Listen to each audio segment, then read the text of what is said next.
Preparing to begin. Okay, there we are. Okay, we'd like to call the meeting to order. Hire this guy. That's right. Yeah. That's right. Interesting. It's a very good approach. Let's start this morning with the Pledge of Allegiance, standing.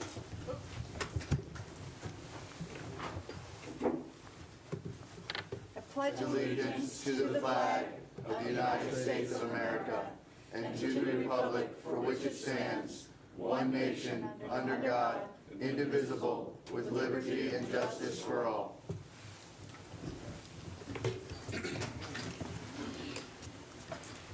Let's see, is Carol here? I was going to ask her to do the roll call.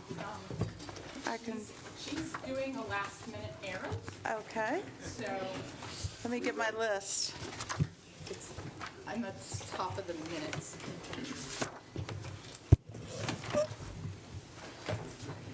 Okay, John Byron. Here. Stephanie Ely. Here. Courtney Barker. Here. David Lane. Here. Jean Artusa. John Windsor. Here. Charles Venuto. Here. Vinnie Taranto. Here. John Durkee. Here. Todd Swingle. Karen McLaughlin. Daniel Bowden. Here. And Terry Casto. Here. And Todd told us in advance that he had a conflict. Okay. Okay, great. So do we have any changes to the agenda? If not, do I have a motion to approve the agenda? Motion to approve. Okay. I'll second that motion. And a second? Okay. Aye. All in favor, say aye. Aye. And are there any, moving on to the minutes? Were there any corrections or additions to the minutes? Do we have a motion to approve? So moved. Okay, Stephanie, seconded by John. All in favor?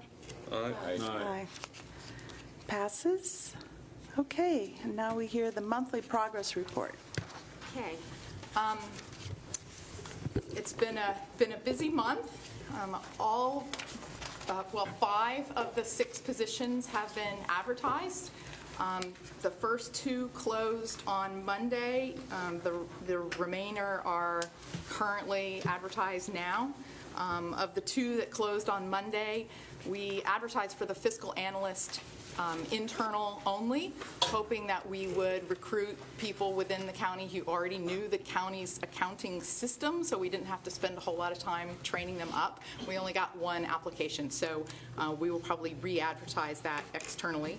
But for the Engineer 1 position, we got 10 applicants, so I'm hoping there's good recruits in there, and hopefully we'll have good recruitment for the 3 positions that are still posted. The MIMS muck dredging, the contractor has submitted all of their submittals. Everything looks to be in order, and so that will be progressing. The qualification meeting is 2 weeks, and then they will be given a notice to proceed. So that first muck dredging project, elutriate treatment using trust fund dollars, will be underway shortly. We have succeeded in working with DEP to reallocate a baffle box grant that we got to the municipal substitution projects that the committee approved 2 months back. And so you have a map of where all of those baffle boxes are. It's a great distribution up and down the county, so we're excited about that. We're working with the Marine Resources Council, who is also working with Florida Tech researcher John Treffry on developing a muck finder app for the phone so that people can be trained on how to document the presence and depth of muck and sort of crowdsource that data through new phone app software. We've been working with Florida Tech on the intellectual property issue that came up last meeting with Fair 8. They are supposed to be submitting to us an intellectual property disclosure notice. And so the county attorney will be working with FIT's attorneys on that. I had a really great conversation with Matt Susan, who's on the Brevard County School Board. He's working on developing programs for students, sort of vocational training for students, especially construction and manufacturing processes, and he wanted to know how that could assist the lagoon. So we bannered about a few ideas. We're going to start with rain benches so that these folks in shop class can be building. It's like a rain barrel, except it's bigger and it serves as a bench. We'll be putting these benches at schools, parks, other community facilities, hopefully reaching out to downtown areas, anywhere that needs a bench and could store rain and use it to water landscaping. So that's how we'll start, but I expect that program to grow quickly. Also, we're looking at greenhouses to grow plants that could be used for Florida-friendly yards or living shorelines. For the last 2 days and continuing today, there's an oyster reef build going on at Nickel Park in Port St. John. So if anybody wants to see what these projects look like, that's an easy place to go see them. So in addition to the map of where your projects, the baffle box projects are, you've got the financial statement. The first deposit finally arrived. It was just over $3 million, $3,059,000. So we are slightly ahead of target in the first month, so that's exciting. I removed the future topics from your agenda because it just didn't seem like the right place to put it, so that's on a separate sheet now. The plan is to discuss living shorelines at the next meeting. That the focus of next month's meeting will be living shorelines, and I have a list of panelists ready to speak to you next month.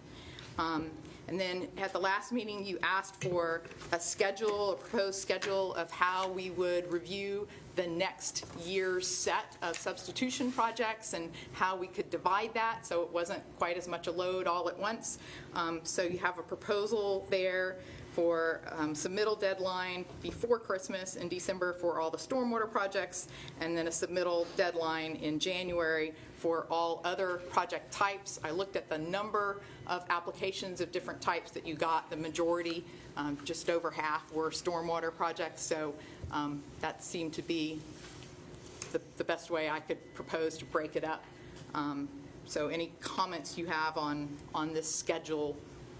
Otherwise, we'll start letting folks know that this is going to be the expectation. We're also planning on, this was Matt's suggestion, is holding a workshop for all the cities, probably October, 2 months before the deadline, on exactly how the process works, talking them through all the forms, answering questions. We're revising the forms yet again, but instead of trying to have one form that addresses all project types, we're going to have a different form for each project type so people don't get confused trying to answer questions that don't relate to their project. Question, the workshop, that will be a county staff workshop running it. Members of the committee can attend if they wish, but it's not a committee meeting. Correct. Excellent, thank you. And then handed out this morning is the latest, as of this morning, which is why I was late getting here, all the bills that were moving through the House and Senate, the latest status on all of those. Funding is going to be very tough this session, as previously discussed, but we're still hopeful that some of the 20 million recurring or the 25 million for septic, mostly septic to sewer type projects, will be funded either statewide or Lagoon, Caloosahatchee focus, and we'll get some of that. That's my report. Okay. Great. Well, Question? yes. Virginia, first, I wanted to publicly thank Virginia for her extra effort. I had some citizens send me direct emails with questions, and she went out of her way to send detailed responses that I could share with people who had concerns. So thank you very much for the effort. The oyster refill in Port St. John, that's under the zoo. So if you would talk to those folks before they give the presentation, I don't know if they're actually putting oysters or just shells in there, but there's a lot of cow rays up there right now, which obviously eat oysters. I mean, a lot of them. So I'm concerned that we're sitting here putting oysters in and essentially feeding the cow rays that are all over the place. I mean, there were guys out there working, a bunch of volunteers yesterday. And I don't know if they're actually putting oysters in or just putting shell along the shoreline and then plan to take the current oysters in habitats, which are relatively small because they came out late, and putting them there, which is what I think they're going to do. So. Right, they would be bagged, so hopefully the rays aren't chomping through the bags. The stuff that's bagged is not live that they're putting out there right now. The live stuff also goes in bags. Okay, thank you. Okay, great. Well, I've really been looking forward to this meeting and to the next part of the meeting, the special presentations.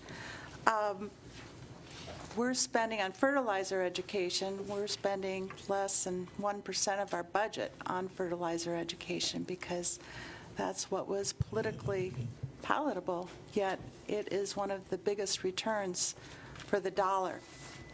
So this is going to be a really important meeting for us to examine the programs that exist and ask the right questions. Each panelist will have 10 minutes, and then we'll take some clarification questions afterward. And then the entire panel, then we're going to take a 5-minute break so that we can set up the panel in one spot with mics, and questions will be posed first by the committee and then by the audience.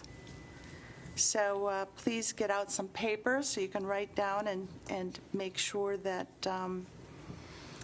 all your questions are at hand. This is a small part of the budget, but fortunately we have mature nonprofit organizations that are already building a body of work, as well as some great partners. So unlike the other projects, we are not, as a committee, going to be evaluating those, but we are going to be making comments. We are going to be developing the metrics for determining those projects. So we should also be keeping that in mind as we listen to the presentations.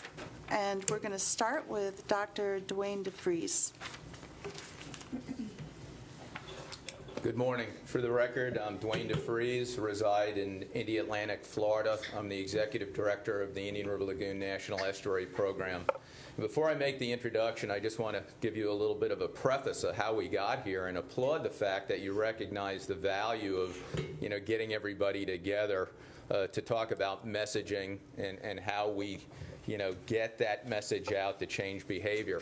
It wasn't a week after I was hired, I got a phone call from Keith Winston, who had been talking, I think, to Virginia and others that, we're moving towards this half-cent sales tax. We now have a national estuary program. How do we get everybody on the same page with messaging when we look at all the NGOs, all of the governmental entities? And at the time, we all recognized the importance of the conversation you're about to have. Fast forward a number of months when Port Canaveral came on board our Indian River Lagoon Investor and Innovator Group, their conversation to me was, we want to understand how best to communicate to change behaviors. And so the commission at the port recognized this value, and thanks to their generous donation of $100,000 to our program, we put a scope of work together and contracted with Dr. Martha Monroe to ask that very question. And Dr. Monroe is a nationally recognized expert in environmental education research, conservation behaviors, evaluation of environmental education program, and curriculum development. She's got extensive publications, and so we are lucky to have an expert in the field working with us on this. She's got 28 books, over 100 journal articles, reviews, extensions, publications. The work that she has just begun for us will generate knowledge that will be useful to you and all of our partners. And she has just begun a knowledge, attitude, and behavior survey. 3 workshops are already planned along the lagoon. And so that data we will share with you as it pulls together. Also in the room today is her doctoral student, Lily Maynard. And so together they'll be working with us, and I'm really happy to introduce Dr. Monroe to speak to you about her expertise on how to do this best. Dr. Monroe? Thank you, Duane. And we go.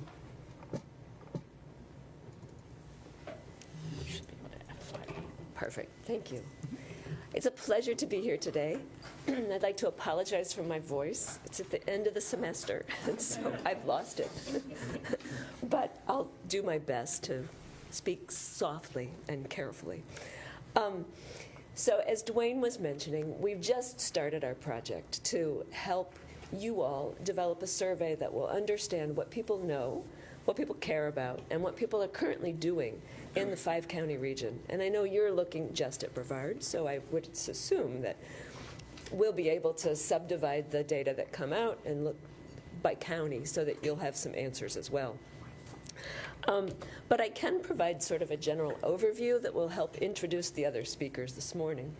And one is to remind ourselves that education is a really broad field.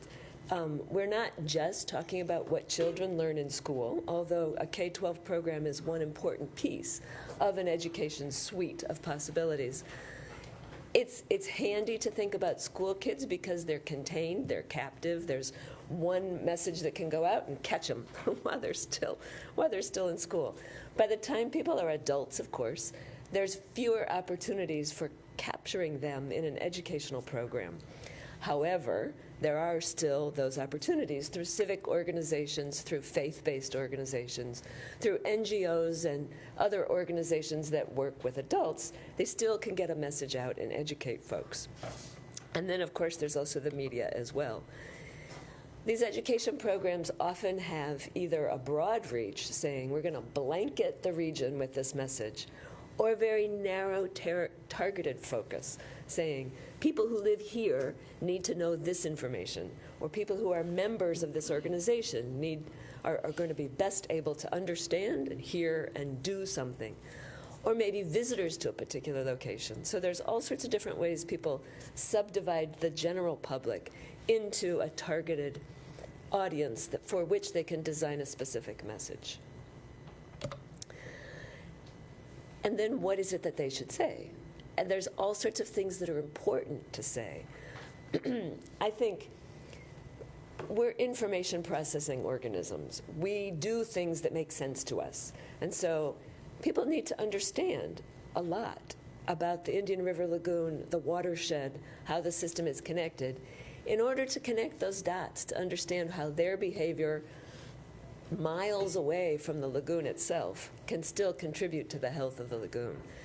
So understanding basic information is important. It's not glitzy, it's not as fun as going fishing, it may be difficult to accomplish, but it's still essential. Certainly opportunities to engage are another piece of what's important. Once they understand, once they're interested, once they're connected, they need to be able to take some meaningful action. They need to be able to do something, whether that's fishing or picnicking or camping or making an oyster mat or whatever it is. They need to be able to do something. And then, of course, there's being reminded about what they can do in their own everyday life that will make a difference. If it's picking up their dog poop, or if it's how they deal with their yard, those are all critical things that they can do. So the kinds of things that might improve our success when it comes to an education program are that we need to create interest. Sometimes that's feeding off of initial curiosity. Sometimes it's reminding people that they really are curious about things that they don't think about all the time. It may not be the most important thing on everybody else's mind, even though it's the most important thing on yours. So reminding people about the things they do care about, matching their values and needs. A lot of people that we talk to think that people just need to get to the lagoon. It's the people who are fishing every day, the people who are picnicking and hiking on the shore. Those are the people who care. So then the logic would go, we need to get almost 2 million people to visit the lagoon every day. And that may not be feasible, but I don't even know that it's necessary. I think a lot of people care about polar bears and penguins who've never been to either end of the planet. A lot of people care about climate change even though they don't recognize an increase in temperature. They may not be experiencing it, but they still feel some degree of responsibility. They still know enough to connect those dots so that they understand how what they do makes a difference, and they care. They care about a variety of things, and so figuring out what they care about and what triggers their sense of value and responsibility is one piece toward designing an effective message. And then following it with a meaningful thing for them to do, an opportunity to engage. We need to remove the barriers and make it easy for people. And I also think we're social organisms. It's important for people to believe they're part of a community, that they're not out there on a limb on their own, but there's other people with them. And the more we can build a community toward change, the more effective it'll be. So the research can tell us that the action is going to be more likely when people have understanding, when they can connect those dots, when they understand the big picture, when they have commitment and care and concern. Now, of course, everybody will have different things that they're committed and care about and concerned about, but they need to have something. They need to be part of a social community to know they're not alone. And they need to feel that they're needed. People don't want to waste their time. People need to believe that their actions matter. So, there's a variety of things that these programs can do. They can make it fun. They can engage youth and family in visiting, in helping, in doing things in the lagoon or in lagoon-simulated environments like the zoo has. We can provide information that answers those questions that people have. At least for adults, when we're talking about specific behaviors that people can do, we can remove those barriers, maybe even offer incentives. Incentives don't have to be money. Incentives can be rewards, they can be recognition, status, they can be badges and patches, they can be your name in the newspaper because you participated. There can be all sorts of things that people will find are a pat on the back. We can celebrate the sort of people who are doing it now, the early adopters, the people who are out there at the front lines making a difference. We can also provide feedback. People need to know their actions matter, but they also need to know that they're making a difference. So the more we can loop back around to say, this is what we're accomplishing, and this is how much you're doing, and this is what matters, not only will those people feel like they're doing the right thing, but other people will say, oh, why I should be doing that too. And this is a long-term game. So the fact that people might do something now doesn't mean they're done. So creating a strategy that works for the long term is probably going to be helpful. I think the good news for the Indian River Lagoon is that there's a lot of organizations out there who are willing to step up, as was just mentioned. They're working together. Well, they're working. We want them to work together to create these messages that will be effective. I think as long as the messages aren't conflicting, it's really helpful for there to be repetition in the system and for people to hear it from multiple sources. There's a guy up in New England that talks about surround sound and how important that is for people to hear the message from a lot of different folks.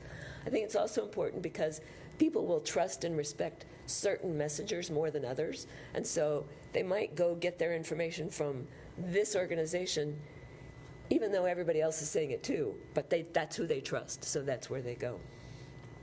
I think there's room for lots of niches in the system of messages, and so that'll be important. I also mentioned that it's important to match the message with the audience and what they care about. That's not something we know instinctively. That's something we do research to find out about. I'm about done. No, okay. I'm No, you hoping somebody's keeping time. I think Duane. You are gave keeping that time. this Okay, great, thank you. And so that's part of what we're starting with. We're not assuming that everybody cares about the same thing. We're not assuming we know what everybody cares about.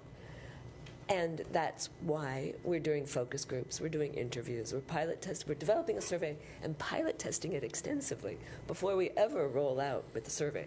Because one thing about a survey is it has to be perfect, right? You don't get a second chance. You mail it out, and that's it.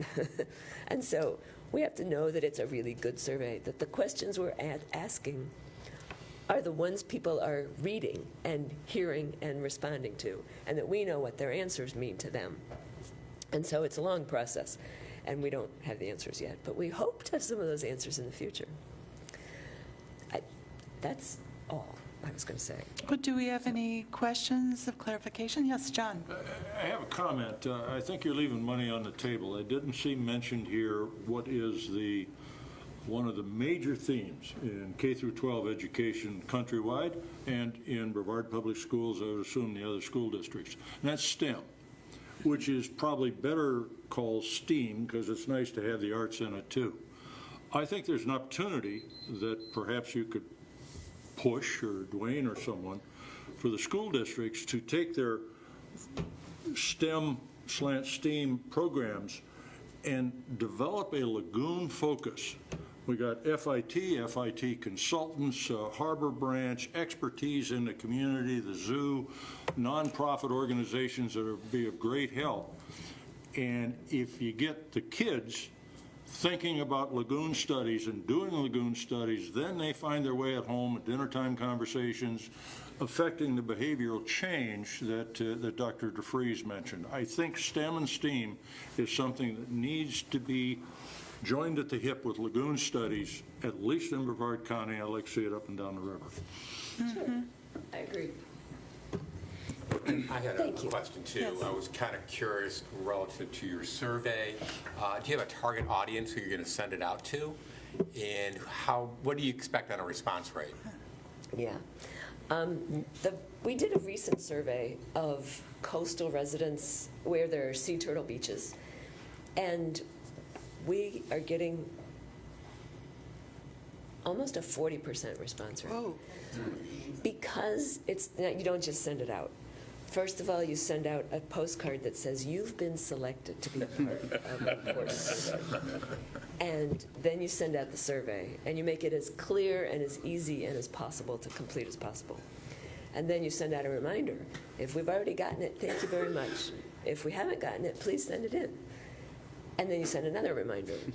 And then you send another survey again saying, we haven't gotten it yet, but we know you want to fill this out.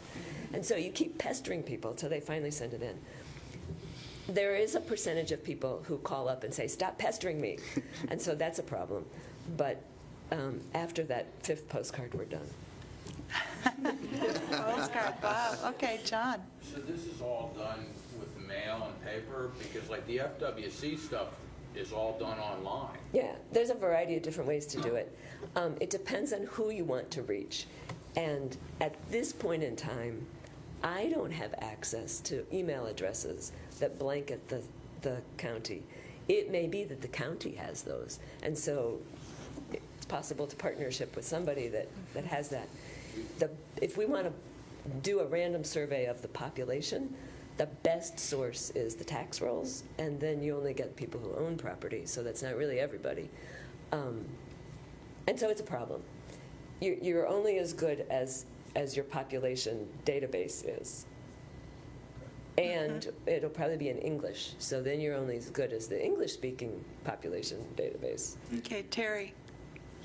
Just quickly, your survey responses are anonymous. Yes. They're reported anonymously. We compile the data together so that there's no individual identified in the responses. This notion of follow-up and quit pestering me if I've already done it, but you don't know that I've done it because it's in a black hole or, Right. it's unattributed. Okay. I was just going to make a comment that most municipalities send out some kind of a water bill of some type. And just knowing that that is a source of being able to reach individual members that are in municipalities. Thank you. That could be a useful opportunity. Right. Okay. Great. Well, we weren't going to take questions from the audience, but you're on the panel. If you come, make a point of clarification. Has to be so you captured by the understand mic. This contract. This contract is going to develop the survey. could you speak into the microphone because we've got a This contract is going televised to develop viewership. the survey and then test the survey. And so we'll be coming back to you with the results of this contract to have the discussion that you are actually beginning to have already about how do you actually distribute a survey through 5 counties. And so that is not part of the scope of work with this particular phase, but it will be the next step where we come back to you all as well as the partners and say, how do we best, with Dr. Monroe's guidance in a second phase, actually deliver this survey to get those large-scale results. Okay, thank you. Let's move on to our next speaker, Linda Seals. Good morning. Morning. Thank you so much for allowing me this opportunity to talk about the University of Florida IFAS extension. I don't know how many of you are familiar with extension. How many of you know what extension is? Okay, so it's not unanimous. All right. So what extension does is we are literally an extension of the University of Florida right here in the county, funded in part by Brevard County. And what we do is we develop, we implement, and we evaluate educational programs that have impact on our community and result in behavior change and practice change. Those are our ultimate goals. A lot of people, when they hear extension, they immediately think of agriculture, and that certainly is a traditional part of extension. However, there is a lot more to us than that. And here in Brevard County, we are fortunate in that we have 3 faculty on staff, myself included, who are horticulturists, and we are experts in areas of fertilizers and that whole chemistry and soil science, and it's a very complex science when it comes to fertilizer. I don't even get it all. I would need a chemistry degree to really get it all, but I have a pretty good understanding of how that all works. Many of you have probably heard of Florida Friendly Landscaping. I heard it mentioned here a couple of times. That is a trademarked University of Florida IFAS program. Florida Friendly Landscaping started out as a way to teach residents in Florida about proper landscaping practices that result in reduced fertilization, increased native plants, not entirely native plants, but an increase in native plants, and some reduction in turf. We don't eliminate turf because we all know that turf will never get eliminated, so we don't advocate for that, obviously. But we do like to see some turf areas reduced where turf does not thrive.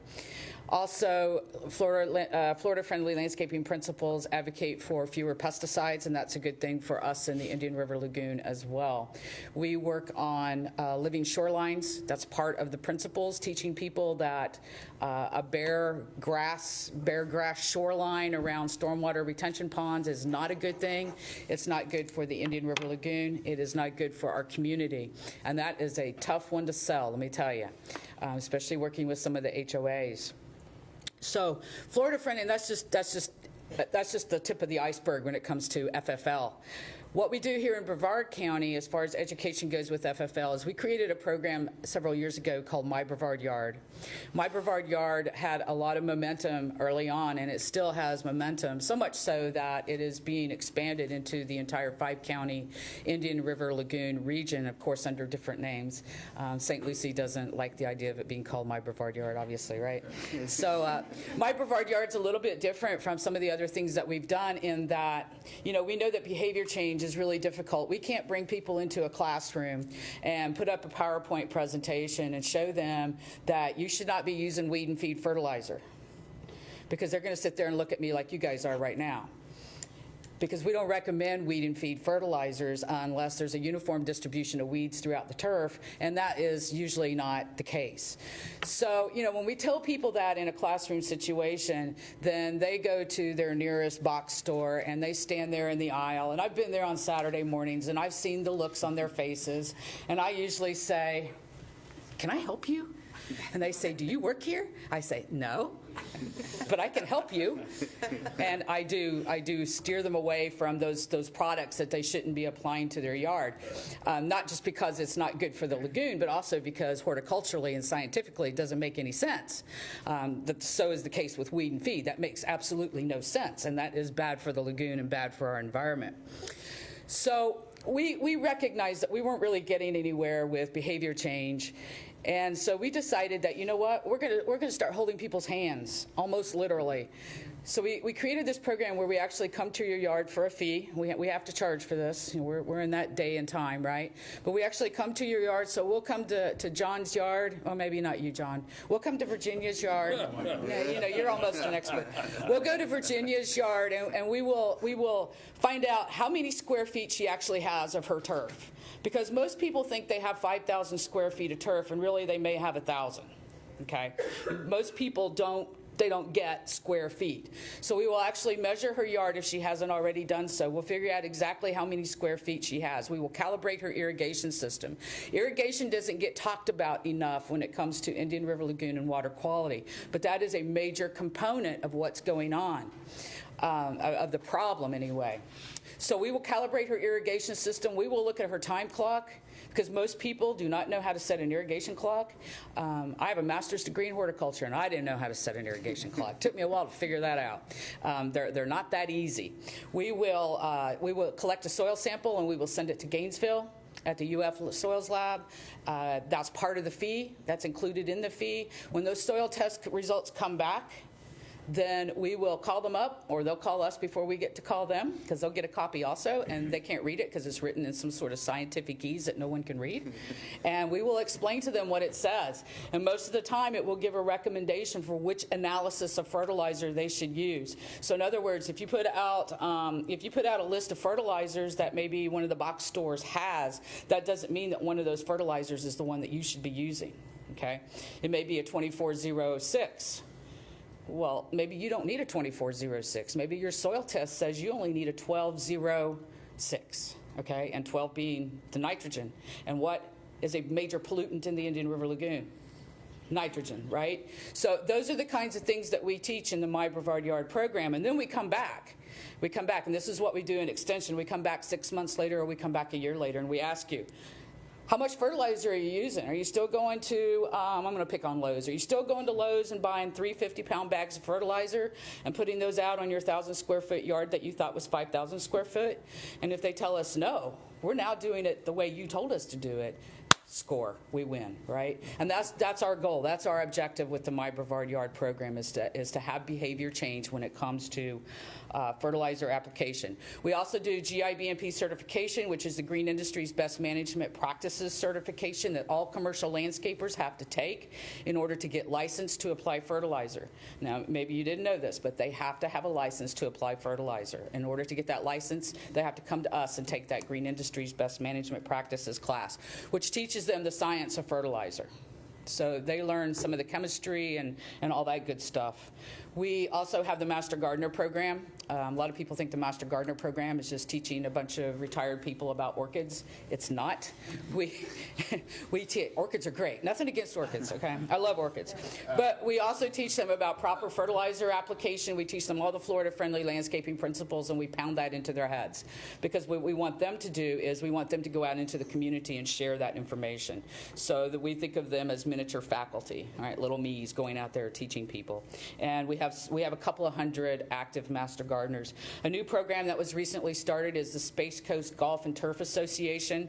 That's a organization of local golf course and athletic turf managers who are working together to learn more about fertilizer application, irrigation, pest management, all those things that go along with managing turf on golf courses and athletic fields. And that's a big part of our county, and that's a really important factor to consider. We've also I've recently started working with HOAs on their stormwater retention ponds. Another big issue. That's been a big gap. That's been a big gap in our programming here in Brevard County, and I'm working with an HOA right now who has a 35-acre lake that's just riddled with algae and all kinds of problems. So I'm working with them and trying to get them to do some bee mats and aeration and maybe even some dredging. They may have to do some dredging. 4-H Someone mentioned STEM and STEAM and all those good things. 4-H, we're working on some environmental programs for our 4-H youth. 4-H is different from the schools in that these are usually after-school clubs, and these after-school clubs work with kids in developing leadership skills, life skills, public speaking, citizen science type things. So these are things that they may not get in school, but also there's a STEAM and STEM component to that. And so I'm pretty excited about some of the things we're doing in that area. We're also developing a teaching garden at our campus on Lake Drive. One of the things, as I mentioned before, it's really difficult for us to sit people in a classroom and get behavior change. We really need to get them out there, out in the field. We need to get them to see the trees. We need to get them to actually physically apply fertilizer so they can see and feel what that's like. Once you get people to do that, then you get more buy-in, you get more commitment, and you eventually get behavior change. How am I doing on time? 30 seconds. So we also do agriculture BMPs. I could go on forever. We also do agriculture BMPs, so we do work with our agriculture industry here in Brevard County. We work with our hobby farms. We work with them on fertilizer application, obviously. And, and a lot of times the work that we do very often is disguised, because if I call you up and say, hey, I'm doing a class on fertilizer, you're going to say, okay. So, but if I say, hey, I'm going to teach you how to grow the best tomatoes in all of Brevard County, then you're going to come. So, thank you. Great. Now, questions for clarification? Okay, Terry. Will you be at my lawn? You have a serious question. What are you doing after this? Yeah, my time is yours. So what's the possibility of doing some sort of volunteer citizen outreach thing to basically leverage what you guys do? Could you, for instance, teach this committee to do the, visit, proselytize in the local neighborhood, provide some, real guidance and, conduct the broker the soil sampling and do all that? Is that feasible, or is that? That is absolutely feasible. That's what we do with the Master Gardeners. We're working on teaching them how to do the My Brevard Yard site visits. And yeah, I'm all about proselytizing good science, and that's what we do. We proselytize science, research-based information, especially as it relates to fertilizer. So I think, we're really interested in expanding our volunteer network and expanding what we know into the community. Because, there are only 3 of us in the office that take care of 72 miles of Lagoon. There's no way, right? There's no way the 3 of us can impact the entire county. So we do rely on groups like yourselves and our partners and volunteers to help us with that, because there's no way we can do it alone. Thank you. Okay, John. Since fortunately we're being televised today, okay? Yeah. Take a minute, if somebody's out there and wants to know more about My Brevard Yard, and I'm going to tell you, this is the first I've heard this is great, you can come out to my yard after you do his. How do people find out that are watching right now about My Brevard Yard? Can they go online? What can they do? They can go online. They can call us at 321-633-1702. They can email me at L, as in Linda, Seals, S-E-A-L-S, like the animal plural, at UFL, as in University of Florida, .edu. And we can get them there. They can also go to brevard.ifas.ufl.edu. I always hesitate to say that one because it's long. Thank you. Thank you so much. Okay, and I can also endorse the program. I've been through it, and it's great. Thank you. And we were handed over to the lagoon-friendly lawn, so now we're certified, so now we're at the next step. Yeah, so we're teaching a class in June, or I'm teaching a class in June, teaching you how to actually convert some of your yard to an FFL, Florida-friendly landscape. So we're actually going to let you do the design, and we're going to be there to teach you how to do that. So, yeah, more of that And it's hands-on amazing stuff. what you do with 3 staff. And I know one of the positions you're advertising, Virginia, will be working with Linda. Yeah. So be able to offer those services or promote those services to people that are going through the Right, so septic to that's sewer. the septic drain field upgrade program. We would have 1 staff sitting in Linda's office managing that program. And so while they're coordinating with several thousand people who have the worst septic systems in Brevard but aren't close enough to sewer to hook up, they will have access to all the coworkers in Linda's office about everything else that could happen in their yard, especially while the turf is all torn up. Rather than putting sod back, maybe there's something better that could happen. Yeah, that's exactly why I jumped on that opportunity, because, septic tank is not in my wheelhouse, let me tell you. So, but I saw that as an opportunity to start working with those individuals who's kind of a captured audience, and so that's a great opportunity. Great. So, Great. Any other questions? Okay. Thank you. guys. Dr. Leesa Souto?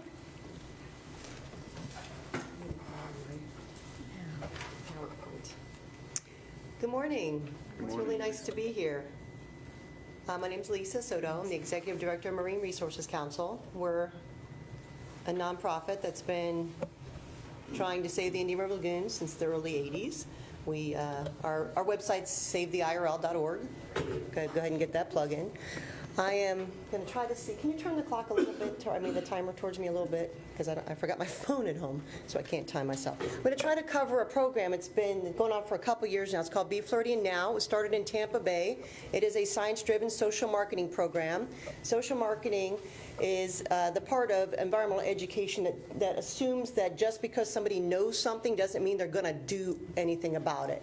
So it kind of assumes that even though there is a segment of society that will do the right behavior because they know it's the right thing to do, that there's a larger segment of society that knows the right behavior and won't do it, and there's a small part of society that doesn't even know it's the right behavior.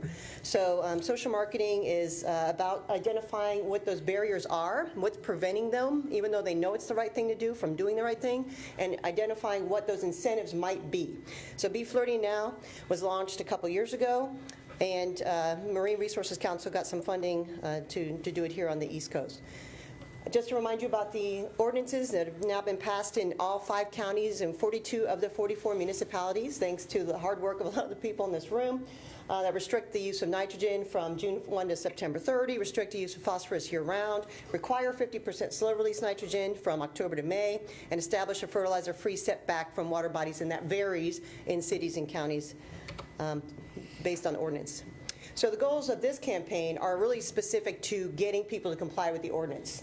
So it focuses a lot on skipping the fertilizer in the summer, using just that reminder prompt, because we recognize that people aren't thinking about fertilizer at all. I've done 7 years of fertilizer research trying to link behavior with knowledge and understand those motivators, and we know people aren't thinking about fertilizer. We got to remind them all the time. There's fertilizer ordinances in place. And then also, one of the big barriers is trying to instruct people about understanding if the fertilizer if it is 50% slow release. And then, as people start to move in the direction of sustainable landscaping, to direct them towards the resources that are available for them to diversify their landscape. The benefits are clear. We don't want our water to look like this. We're trying to reduce nutrient runoff, especially in the rainy season, and reduce the overall loads. I can't spend much time here. There was target audience research done by Salter Mitchell on the West Coast. That research identified our target as being homeowners who are fertilizing the lawns themselves, women aged 35 to 50, because it turns out from the research that women are often directing the men in the household to get out there and do the landscaping work. Is that true? And that there's a need to educate at the point of sale, so consumers at retail outlets. The targeting approach, what they were trying to do at Salter Mitchell, is the hardest thing you can do with social marketing. It's going from pre-contemplation, where the people aren't even aware there's an ordinance, to action. So this is a scheme that was developed by the social marketing designers, Nancy Lee and Philip Kotler and her crew. Came out of a book in 2002 where it goes through the steps of pre-contemplation. They don't even know it exists. They're thinking about it, contemplation, they're preparing to do it, then they're actually doing it, and then that maintenance part is what I described with fertilizing, where you have to remind them all the time. And really from one year to the next, they could forget that it exists again. So you almost have to start completely all over, remind people there's an ordinance, remind people what the ordinance is, remind people how they're going to calculate their 50% slow release. So we're going all the way from there to there. And that's not really what you want to do, but that's what the goal was with Be Floridian. They thought they could do it by making it super fun and super themey. So it's like Florida, and you have to have flamingos and be really, hitchkey kind of, make it fun. So the major themes of the campaign are protect our fun, putting that link between less fertilizer means cleaner water, means more fun. That's what we're here for, to have a good time on the water. Taking the summer off. So take the summer off, go out and enjoy the water, and don't pollute it. We have a team of people, includes 20 different partners that have contributed, looks like about over $150,000 to the campaign to date since 2014. These are the names of the individuals on that team. They include people from all 5 counties and a number of nonprofits and municipalities. The team's guidance has instructed the materials that we've prepared. They're also key to distributing it throughout the 5 counties, and I think that's really important. So MRC works 5 county-wide, so we're trying to reach 1.7 million people, and so we really need to rely on our partners to get the word out through events. So we've got flamingos, we've got a lot of materials. The next series of slides, I'm just going to fly through the materials that we've produced in the past year and a half. We've constructed some billboards. Even on the billboards, we're targeting different times of the year. This is our spring billboard, which reminds people summer's coming. Think about fertilizing now. We know from the research that most people fertilize in March and April. So right now is when we want to be in the retail stores, reminding people about the ordinance. So this is our billboard, summer's coming, now's the time to fertilize. And then summer, protect summer fun, going back to that protect fun again, skip the fertilizer this summer. BeFlirtingNow.org is the website where all the information is. And then this is the billboard, now that summer's over, use your 50% slow release. Look for your Lagoon-friendly products list. We've invested a lot in digital and print ads, mostly down in the TC Palm newspapers. We've sent out there have been 1.5 million views in the ads, 1.8 million views online, 16% click-through. So our online advertising directs people to the website where they're taking a survey.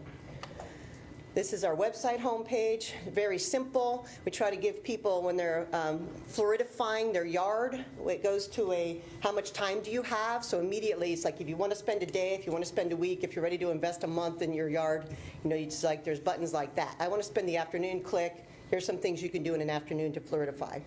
Has a lot of, it also takes people to the survey that I mentioned. Trying to simplify compliant fertilizers. If you don't want to try to figure out the 50% slow release, here's the list. Print the list out, take it to the store. There's your compliant fertilizer list and where you can find it. The survey that I mentioned, I can't go into it in detail because I don't have enough time, but generally we're asking people where they are. What's interesting is we really haven't done much advertising here, and look at the number of people that responded from Brevard County, almost as many as we've seen in Martin County. The other thing that's interesting is, do you even know a fertilizer ordinance exists? And this is a high number. 44% is actually high compared to what we saw over on the West Coast. So it's good. So actually what I suspect is we have a non-representative visitor coming to our website. I suspect the general public would not be that high if we were doing a truly representative survey. Okay, so we have a pledge. That's a social marketing tool for people to pledge. And we have a coloring book for children. We're doing secret shopper surveys right now. I want to spend a little time here. We've got citizen scientists that we've trained to go out and do secret shopper surveys. They're going to retail stores and acting like they want to buy fertilizer to see what kind of a response they get from the salesperson. They've completed 23 surveys to date. We've had a lot of master gardeners involved in this down in Martin County in particular. Their purpose is to understand their level of knowledge, if there are any signs present, and if there are compliant products on the shelf. Some preliminary results show that 7 of the 24 salespeople mentioned the ban, but only 2 of them were correct about it. 3 mentioned slow-release fertilizer, but again, only 2 of the 3 were correct when they described the slow-release fertilizer.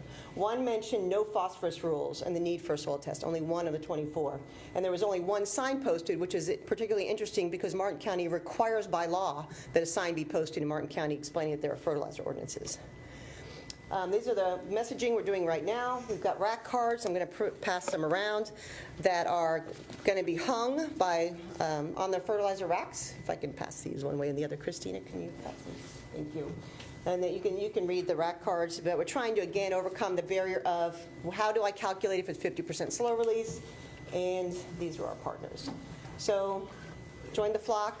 Thank you for having me today. Actually, I can't believe I got through that in 10 minutes. I have a minute if you want to go back and I can one of the slides. But it's been kind of a whirlwind because we got started about 18 months ago and we felt frantic, like we need to get people knowledgeable about these ordinances. It's not enough to just pass an ordinance and assume the job is done. If people don't know it exists and they're not understanding how to comply, then they're not able to. Then you're not getting accomplished what the ordinance's intention was.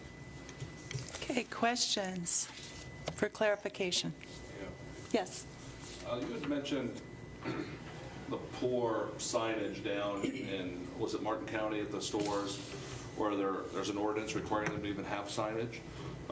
What kind of help or lack thereof are you getting from the retail industry in facilitating this kind of change? I suspect a landscape technician is just an hourly employee who is just taught what his superiors taught him, and there might not be a whole lot of education coming from the business side of fertilizer sales to the general public. What can you tell us about your efforts to reach out to them to help you?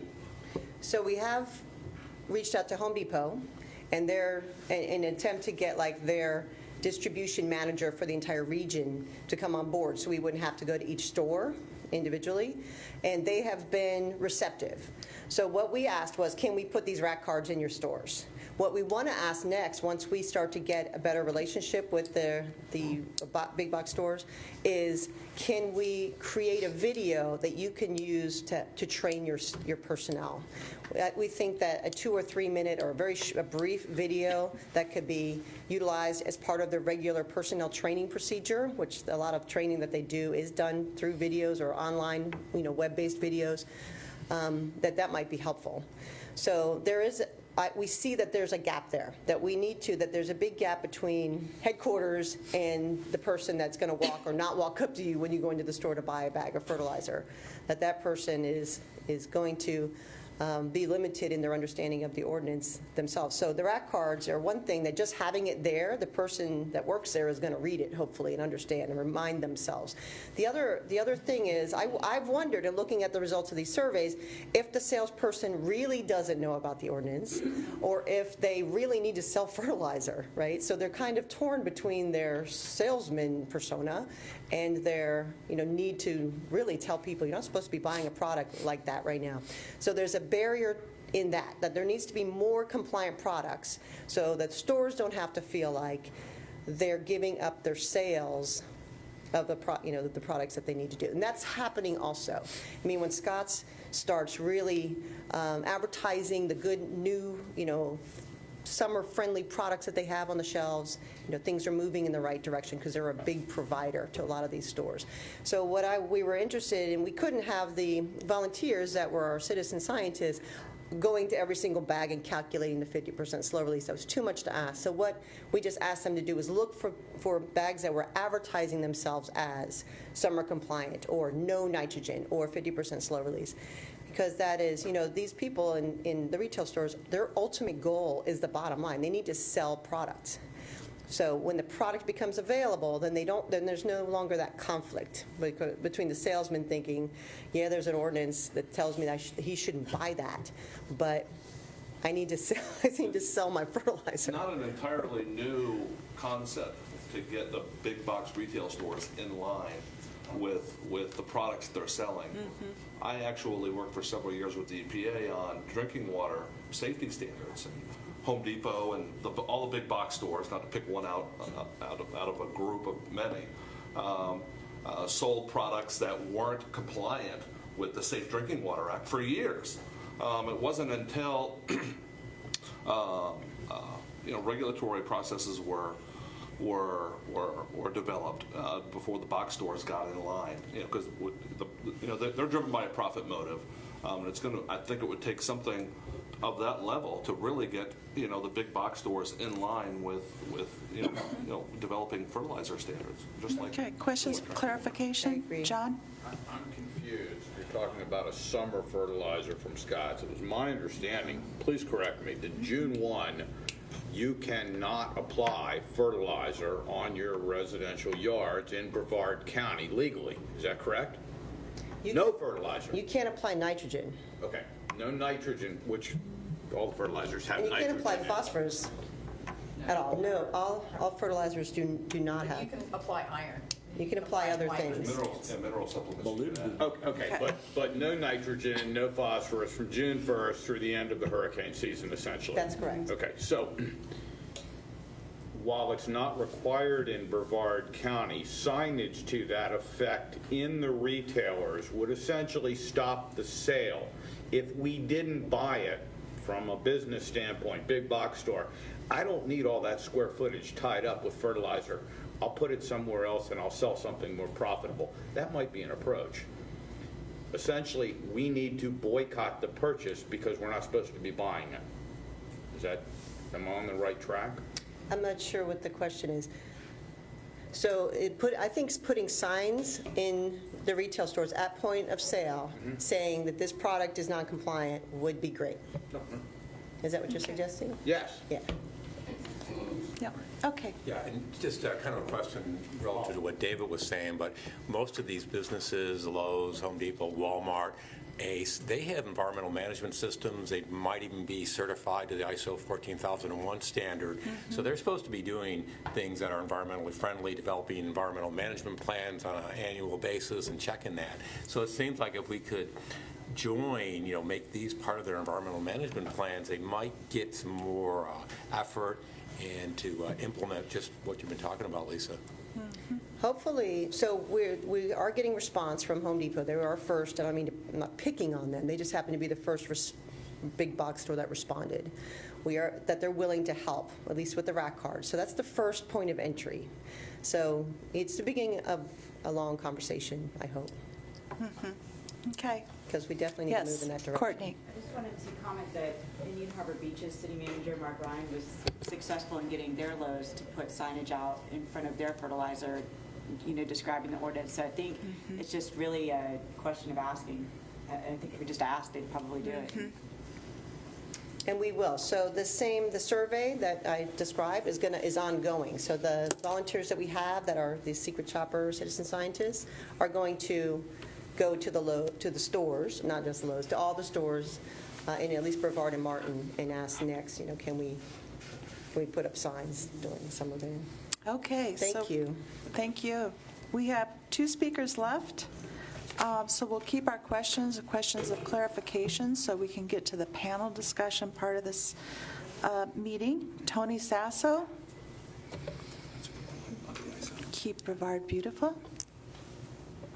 Thank you for doing Is one of these yours? it. Yeah, help please. So, I don't know if you should be honored or afraid. I'm an engineer, but this is my first PowerPoint. We'll grade it, I'm a Tony. whiteboard guy. We'll grade it. Where am I forwarding it? Here. Right there. Thank you. Yes, I'm Tony Sasso from Keep Brevard Beautiful.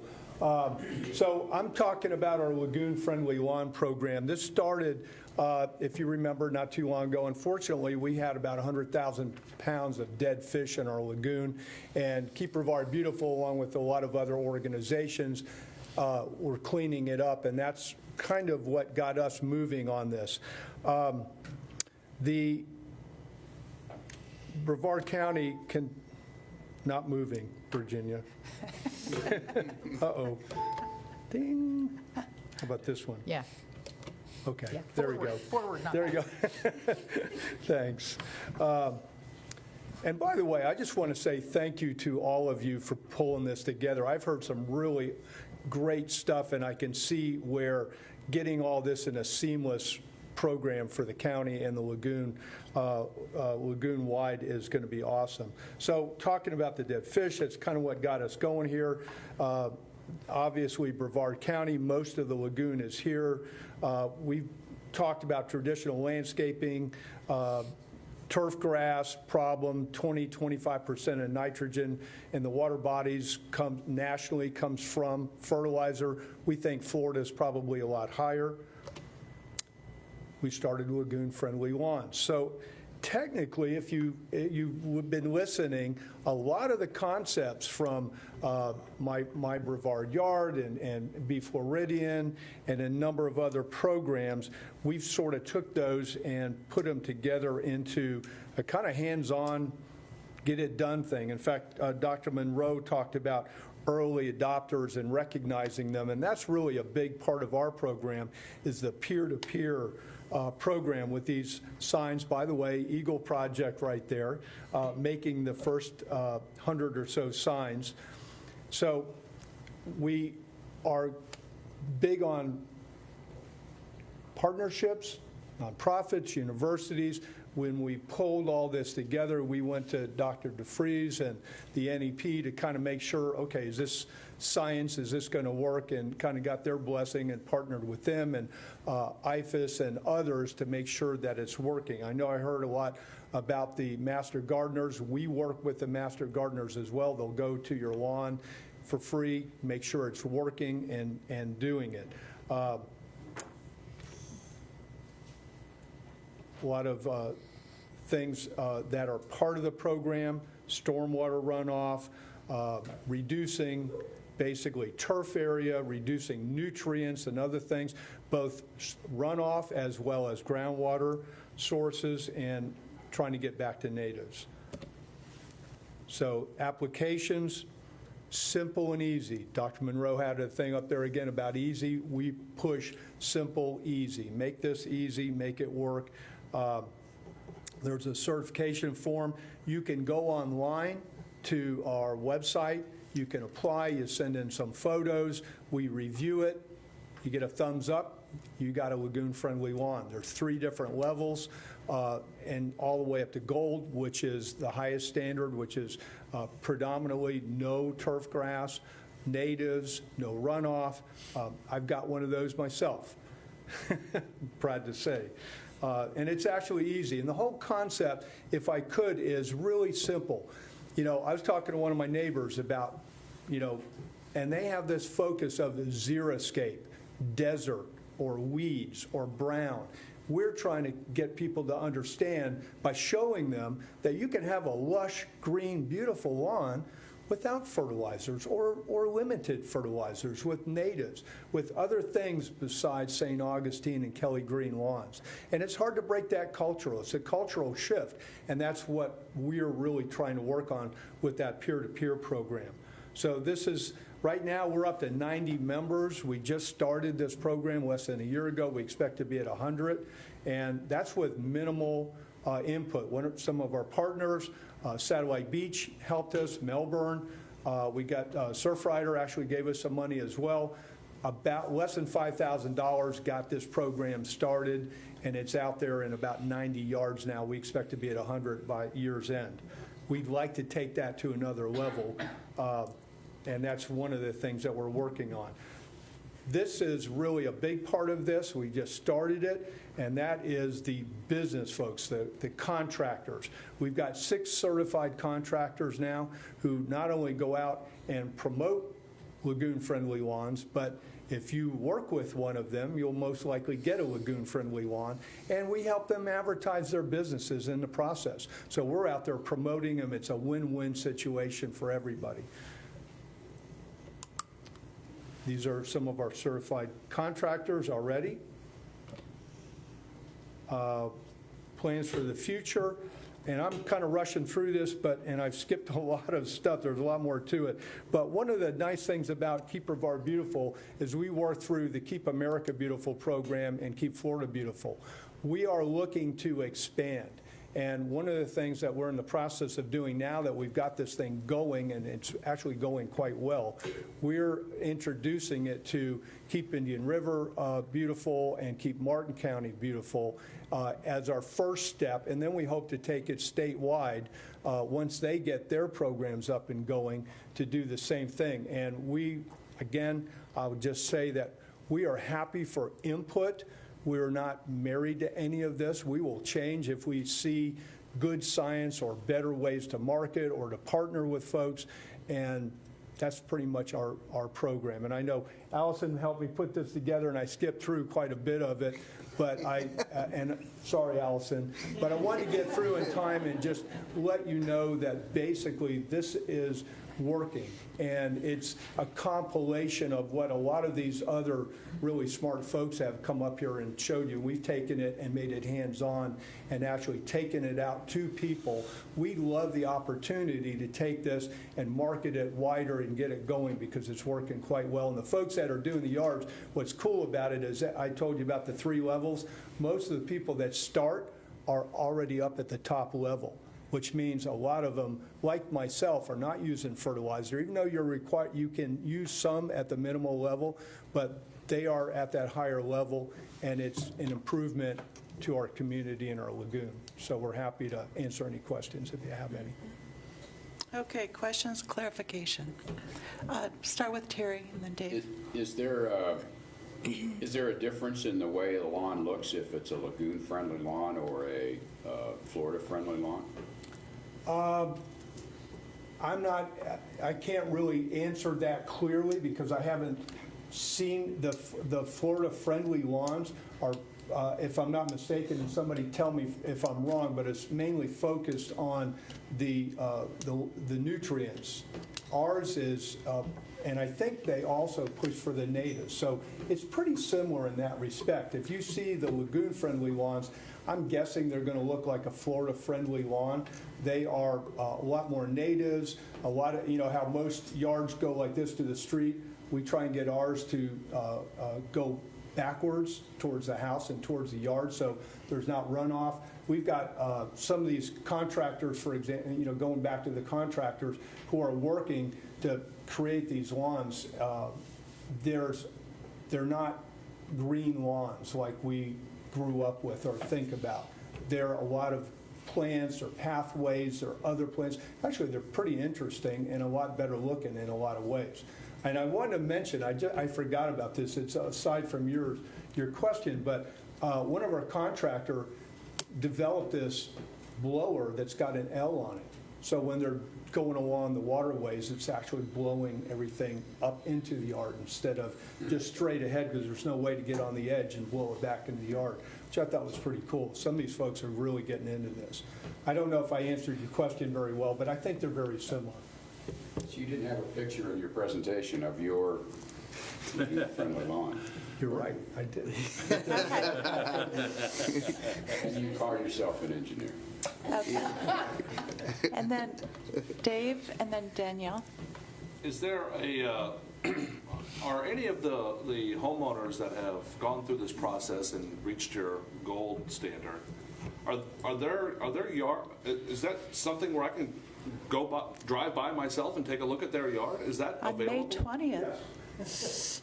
And you'll see one of these usually in their front yard. They'll keep that right in their front yard? Yes. All right, well, if I don't know where that's at, I want to go look for them. I'm not going to drive around the county. There's an entire map online. There's a map online right there, and that shows where they're at now. All right.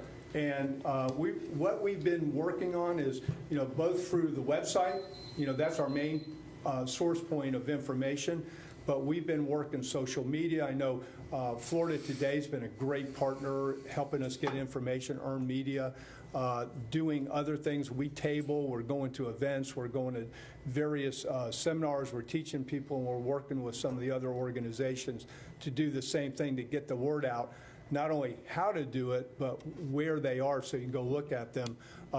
When we had our rollout program, Florida Today covered it, some of the other media, and it was Indiana-Atlantic, just a killer yard.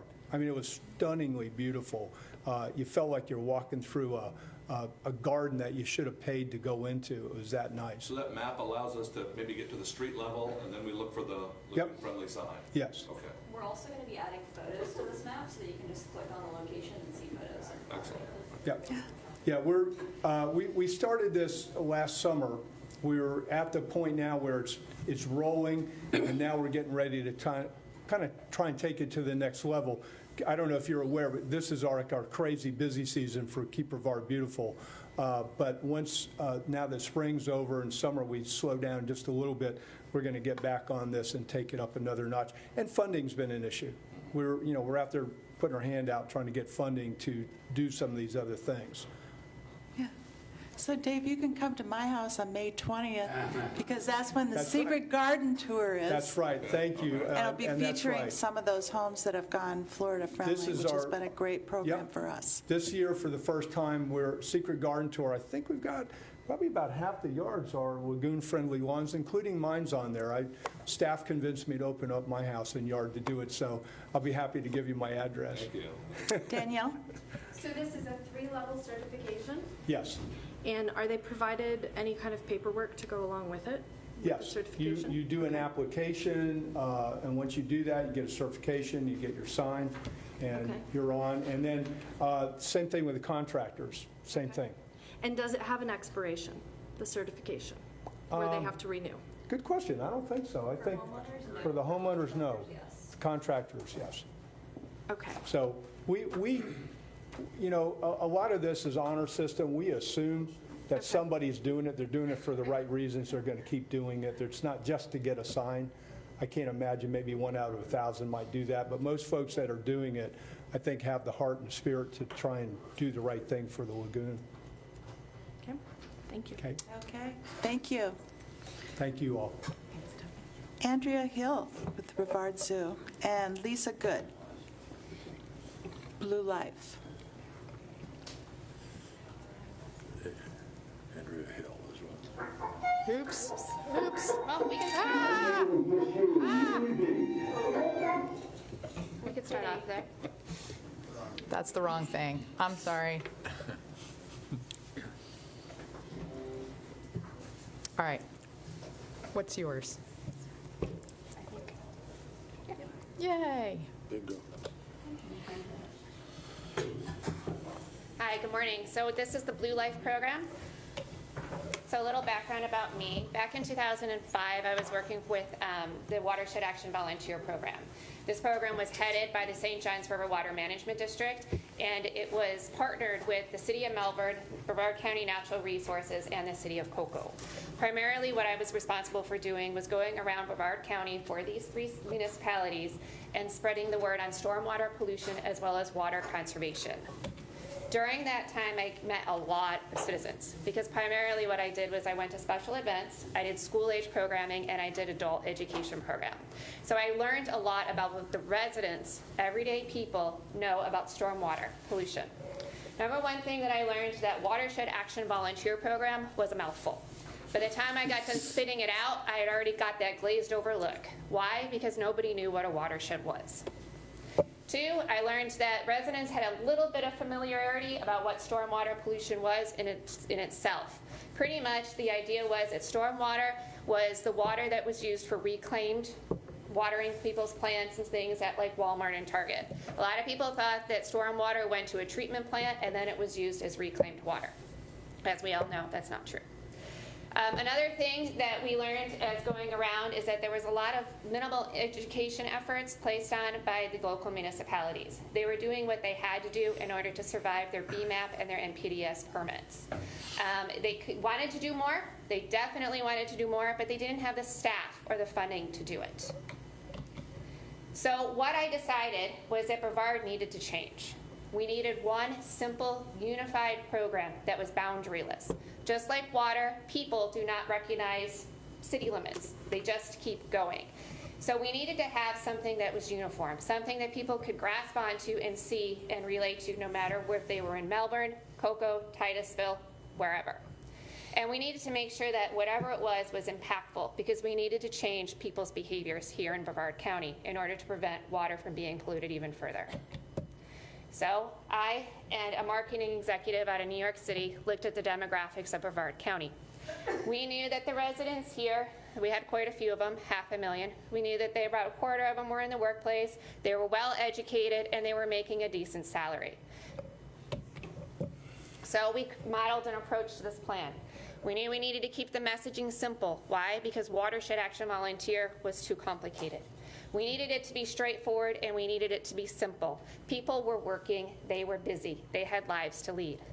We also knew that we needed to make sure that whatever approach we took, we needed to change the behaviors of the residents. Our future depended upon it. So we decided to create a program that went back to basics. Install a simple cause and effect program. If you do this, this can be the result. If we made it too complicated, then people were just going to get that glazed over look and not participate at all. Next was the time it came to create the organizational name. Again, we needed it to be clear, simple, and memorable. We wanted it to include all demographics of Brevard County. That's everybody.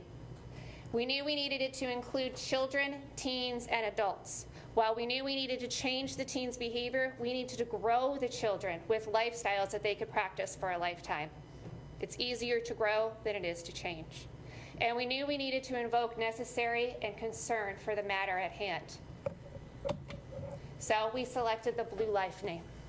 Blue because we wanted to resonate with water, and that's what everybody images water to be, blue, not green, not brown, but blue.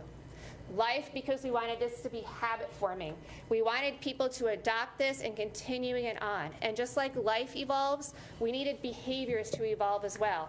Go ahead and start simple. Start with one item and then grow and grasp onto more and more and more as your life advanced as well. We needed it to be habit forming. So the Blue Life became known. We decided that we wanted the Blue Life to make a positive impact for the water quality, not only for us humans, but also for the plants and the wildlife and all of those that depend upon water. Next came the creation of our tagline. Taglines, we know, rarely stand alone. You don't just hear Walmart's tagline. You always see their tagline with their logo. We knew we wanted it to be in concert with other more targeted, stronger images. We wanted it to be impactful. We wanted it to be grasp environmental awareness and empowerment. Our waters, our future became our tagline. This communicates the critical need for all water and how vital it is to our survival. Next, we had to create our brand, and we worked with Rosie Mueller out in Cocoa Beach. Rosie and I and our marketing executives out in New York, we decided that we wanted deep tones that were soothing and calming and reminiscent of water. Nothing shocking, nothing vital, nothing shocking. We wanted our imagery to relate that of water because water, like people, knows no boundaries. And so we wanted it to continue to flow. Our design became related and identifiable and usable. It provided for personal empowerment. We wanted it to have stewardship. We wanted to make a positive, tasteful statement. And we wanted it to be iconic in nature. We wanted it to grow with people so that every time they saw it, they just grasped onto it and they knew exactly what it meant. We knew that because Brevard County was so professionally based, we did not want it to be comical. We did not want it to be character-like, and we did not want it to be demeaning in any way. So we wanted it to embrace the Blue Life name. And there you go. A footprint. Why a footprint? Because everybody in this world should only leave one thing on the ground, and that is the footprint of yourself and nothing else. Because if you only leave your footprint, there is nothing left to flow off the boundaries and into our waters. Our marketing objective for Blue Life became to establish a meaningful and recognizable brand for stormwater pollution. We wanted to create a unified message. Again, we wanted it to be something that everybody can grasp onto, basically an umbrella that all programs could flow under. And it needed to create a positive lifestyle changes for Brevard County residents. Again, Blue Life. Adopt a Blue Life in order to create blue waters. We needed to build an outreach campaign and a social marketing campaign. We also needed to target K through 12 education because, again, it's easier to grow children with ideals than it is to change those as adults. In 2011, I pitched this idea to all the municipalities in Brevard County. At that time, we had 9 of them that joined us that same day. Within 1 year, the city of Cape Canaveral came on as well, and they became our 10th. The way the Blue Life program works is it's head up with the consortium of all of the governments that you just saw.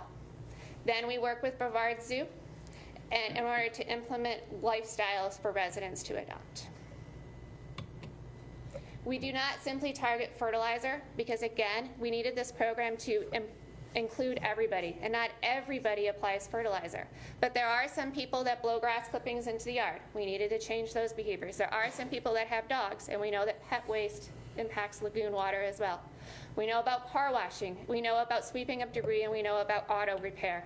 So we include all of these in our program. We do this in partnership with Brevard Zoo, and Brevard Zoo has implemented a great program in their Paws On area.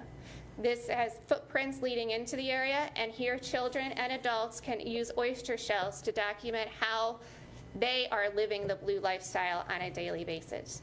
There is signage throughout the Brevard Zoo, and it has provided us with the brick and mortar home that we needed in order to make this program established.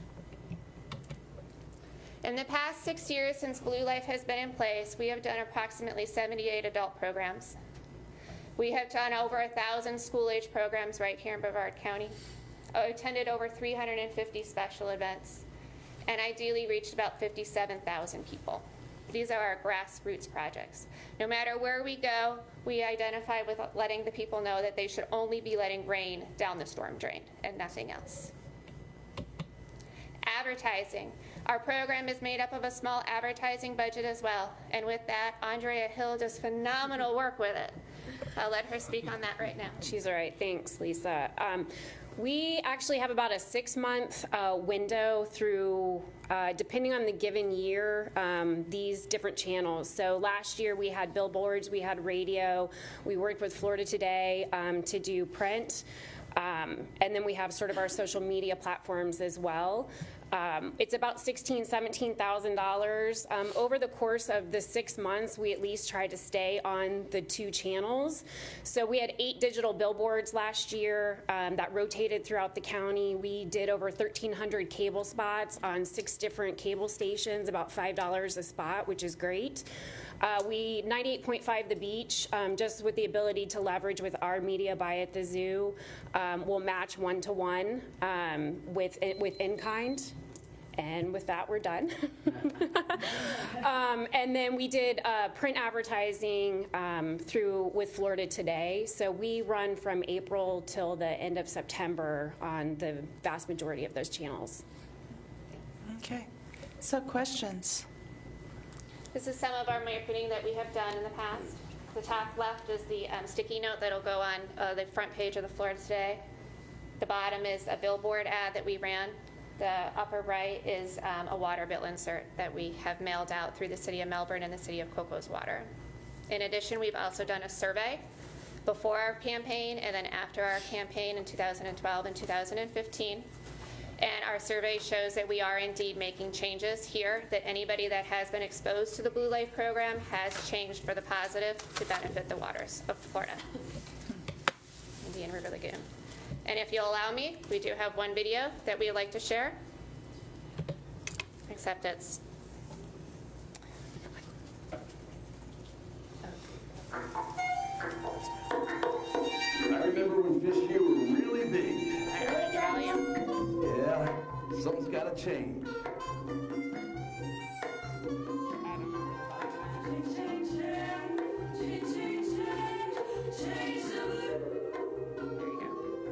For too many years, we put stuff around, polluted our waters, polluting our ground.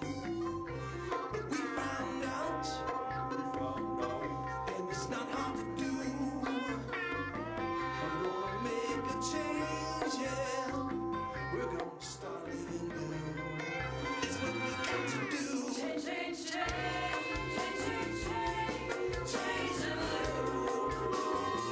It's all up to you, and the little things you do. Fertilizer here, hey, makes the world out of tune. I know it all sounds crazy, so let me tell you how it goes. Come on, girls, help me out here. You put too much fertilizer here, the rainwater washes it away. It runs off to the lagoon bed and feeds all the natural algae, which blocks off all of the sunlight. And now the fishes, they be gone away. It's up to you now. Start living blue now. Change, change, change, change, change the blue. Hey, man, blow those grass clippings back into your yard, not the road. It works better that way. This way you can put less fertilizer on your lawn. Less is more. Blue Life, our waters, our future.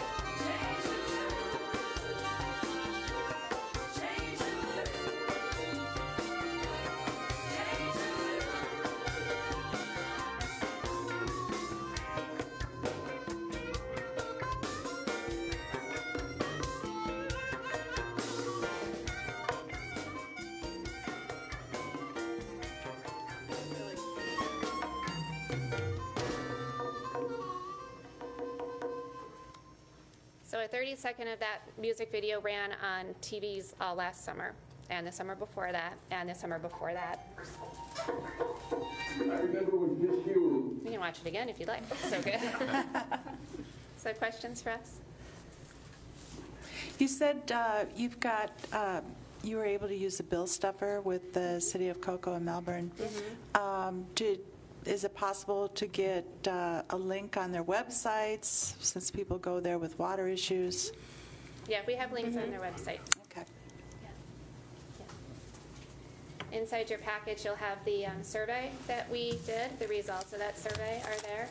That identifies that people who are exposed to the program have indeed made better progress towards helping the Indian River Lagoon. You have 2 water bill inserts that were sent out, and then also one of our magnets that we provide. Great, thank you. Thank you. And so we're going to take a 5-minute break, so we'll be back here at 10:10.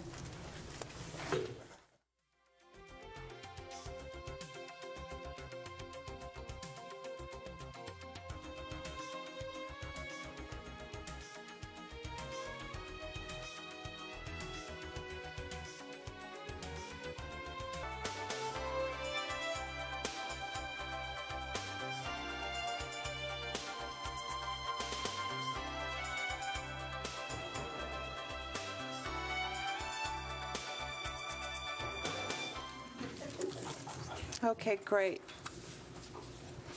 So let's start with if there are more questions from the committee, and then we're going to open it up to the audience, and I hope you've been jotting down notes and questions, and each audience member has 3 minutes to make their question. So let's start with John. Yeah, more of a comment than a question, and I suspect some of the folks might not be able to answer because it might jeopardize their jobs. But my experience with environmental education goes back about 30 years. And what I've seen are many of these programs, like let's pick on Florida Yards and Gardens. It goes way back. And every time something like that gets really successful, somebody in a budgetary process someplace cuts all their funds and decides, well, you're successful now, we don't need to support you anymore, either in Brevard County or in Tallahassee. And so I am very concerned. These people all do great work, and they get something going, and you may see that there are several iterations of things that they've done that are repeats of things that have been done in the past, and one of the reasons they're redoing them is because their budgets were cut drastically in the past. When I first was here, the Florida Yards and Gardens program had a program where the signs went out on the lawns, and it was that you were the envy of your neighbors if you had one of those in your yard. And I asked what happened to the program. It was back in the, I guess, the late 80s, early 90s. They cut the extension agents because they weren't necessary. They were deemed not necessary anymore.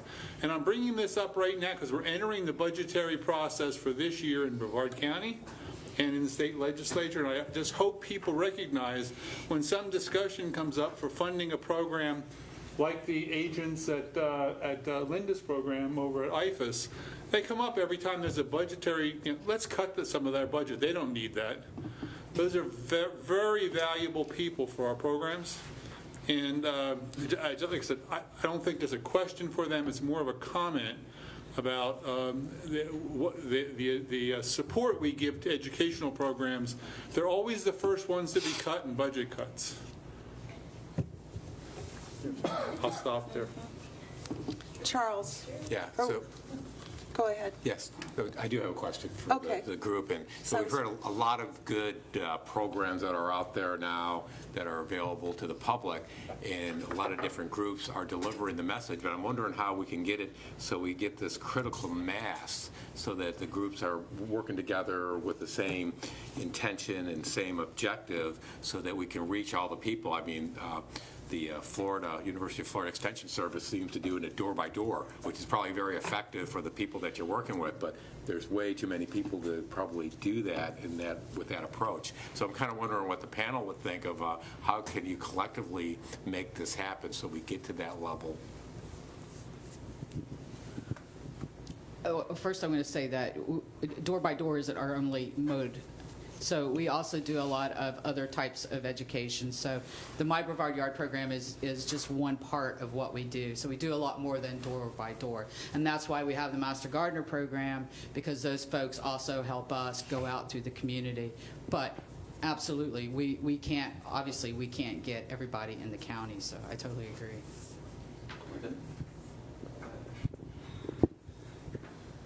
Well, I'll address both issues, because John is actually right. And if you look at the funding programs like the NEP, historically the NEP funding was year to year. There was a limitation that, you were on your own. We have changed that, and hopefully that will at least extend some of the funding.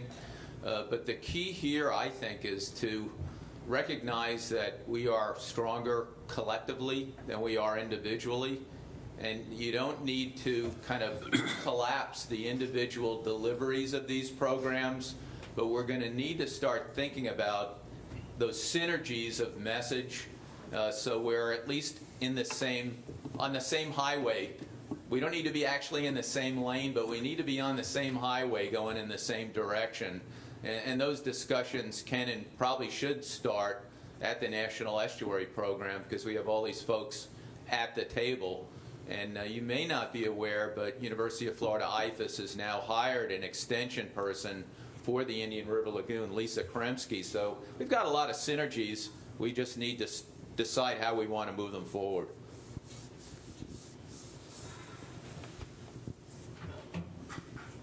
Well, I certainly agree that education is the first thing that always gets cut, and it's usually the thing that gets the least amount of resources dedicated to it, even though the results show that we can get 19% reductions in source over in Tampa Bay, because they've done the research from a fertilizer ordinance, even though that research hasn't been done over here. We can, we know that watershed level 19% reduction in nitrogen is tremendous.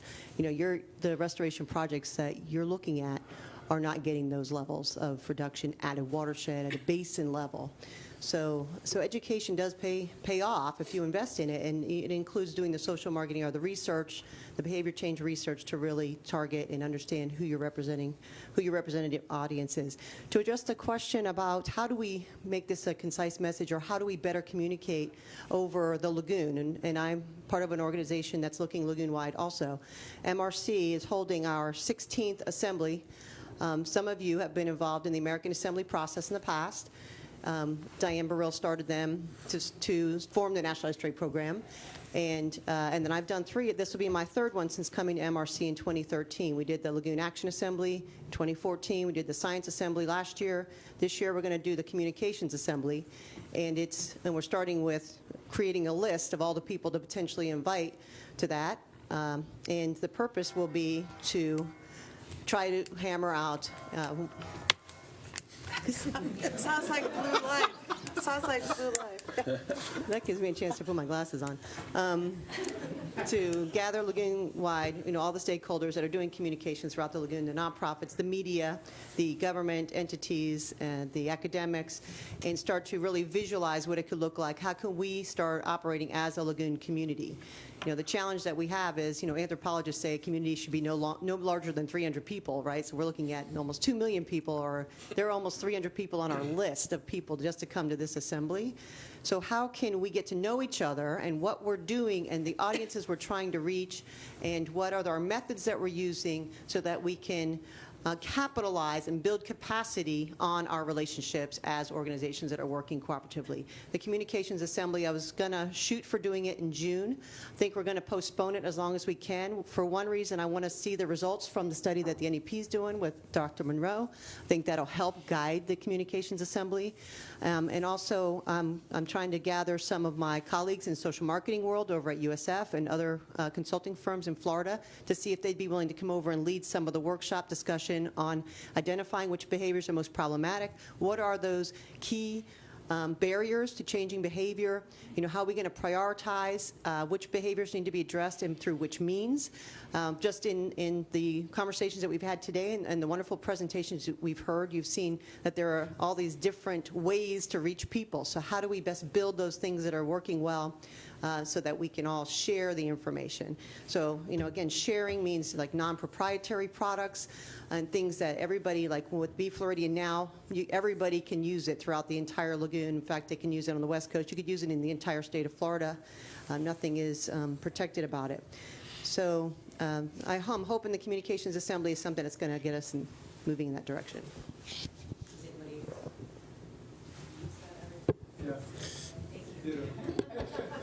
Okay, I'm going to go with John. Oh, wait. I think the last thing to remember that if we all work together underneath a unified message is that grants. A lot of the times when you're going after grants, they looked for partnerships and how their monies can be spread best across the board. And if we could all work together a little bit more closely, then we can all apply for grants together and have that. The funders are going to love the idea that their funds are being spread across the county and not just in one individual location. So grant work would be a huge benefit for everybody. Okay. I find myself in the odd position of first having great praise for each of the organizations, each of the presentations, each of the programs, and at the same time picking up on what Charles introduced, being a bit grumpy about the whole thing. Because from the viewpoint of the recipients of this information, these programs, these wonderful good practices and so on, that's the general public, the homeowner, the business owner, the kid in school. They have to be in an overload status right now, and that's just because there's 6 or 7 people there. I had coffee with a member of the MRC board earlier this week, and I asked him if he would send me a list of those organizations in Brevard County who have a mission that is affected by the health of the river. He sent me 25 names. We've seen splash screens up here of different logos of people who are associated with different programs, and that's a bunch more. And you look at the Brevard Indian River Lagoon Coalition's webpage, it lists a bunch more. My best guess is that a minimum count is there are at least 36 different organizations, nonprofits, who are involved with rolling forward something that's good for the river. From the viewpoint of the ultimate customer, the citizen, the person who pays the sales tax, the person who will benefit from these changes to the river, it's just confusing as hell. Mm-hmm. And it's like a sack full of doorknobs. The question I was going to ask, but Charles already teed it up, is what is your organization doing to integrate the Lagoon programs and Lagoon advocacy efforts with the other organizations speaking here today and with Lagoon organizations in general? I'm not asking for an answer to that. There's effort needed. Duane and I have talked a bit, and I'm well aware of what the Indian River Lagoon Council is doing and can do. We're going to hear a presentation from Vinny here shortly about how this committee functions. I would just like to tee up as a significant issue and fairly easy to solve if we work together, that how the people who care about the lagoon communicate to the people we want to care about the lagoon is a serious issue. Now, your presentation on Blue Life, the new logo that the IRL National Estuary Program has, the other stuff we've seen with names, the fact that I can get, I think, 3 different signs in my yard if I do everything right and call the right numbers and so on.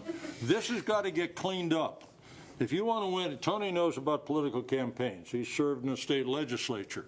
You don't tell everybody everything you know. You pick 3 themes and you bang the hell out of them. You make the same thing consistent, the same theming, the same words, the same logos, etc. I don't think there's any good purpose at all. In fact, it'd be a bad purpose to try and get this 3 dozen plus organizations all doing exactly the same thing. But they need to coordinate, cooperate, communicate, integrate, collaborate their efforts so that the ultimate users of this wonderful effort aren't confused, don't turn out, don't feel they've been hit with a mass marketing brute force approach. That's my comment. Thank you, John. Get some response. I could. John, and to all of you, I agree. I absolutely agree. And, this is kind of off the wall, but that's, we're here trying to do the right thing for the right reasons. Yeah. So I'm just going to say this. I'd love to see what we're doing here is like the first step, and I think the next step, I know I often talk about NEP being kind of the top of the food chain, the top of the pyramid, and I take a lot of direction from Duane on that. But I think this, and that's with the science, this is kind of function. How do we function?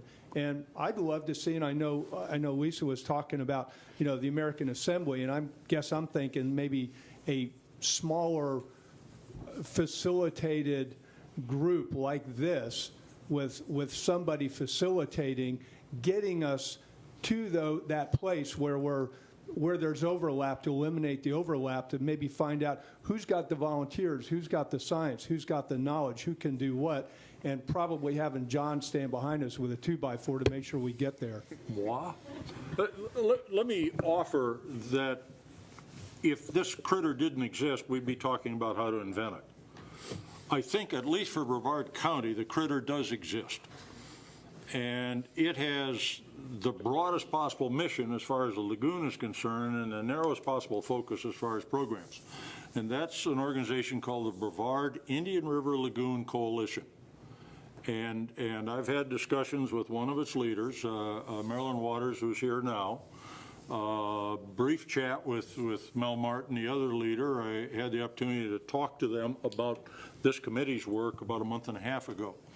I think that would be an appropriate clearinghouse. I think the 36-plus organizations probably ought to all be members. And if this is a viable and useful idea, you would then also have the services of probably the best PR messaging person in the state, Marilyn Waters, and with a long experience here in Brevard County. I think we need a clearinghouse. I think we need a pot-bellied stove to sit around and talk, and that's a logical place to start. Doesn't impose on any of your missions, doesn't ask you to change or pervert what you're doing for a living, does give you a place to collaborate, cooperate, communicate, integrate.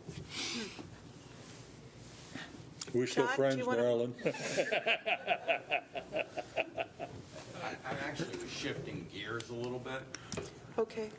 John, are you going to, can we let John Leesa speak to this? I want to respond more to John than to this group. Yeah. I've worked with all these people for quite some time. They do coordinate. They do have unified messages. Where did you hear about fertilizer ordinances? If it wasn't from one of these groups, I doubt it was from many place else. Even the Florida Today goes to these people to ask some questions. So I think maybe those of you who are quick to criticize the educational effort in its organization aren't familiar with what's going on. And maybe that's their fault for not informing you. Maybe it's your fault for not trying to find out what they do. I don't know. Or lack of resources, yeah. So let's be careful before we change the models that are working now. And I don't think there's a massive amount of confusion out there in the public about who to go to for information. People who want information find it very quickly, like within seconds on their little Googles. Okay. These folks, they don't need to if they don't want to join another organization or coordinate through another organization. We're going to stick with this topic, so let's go with Stephanie first and then Courtney.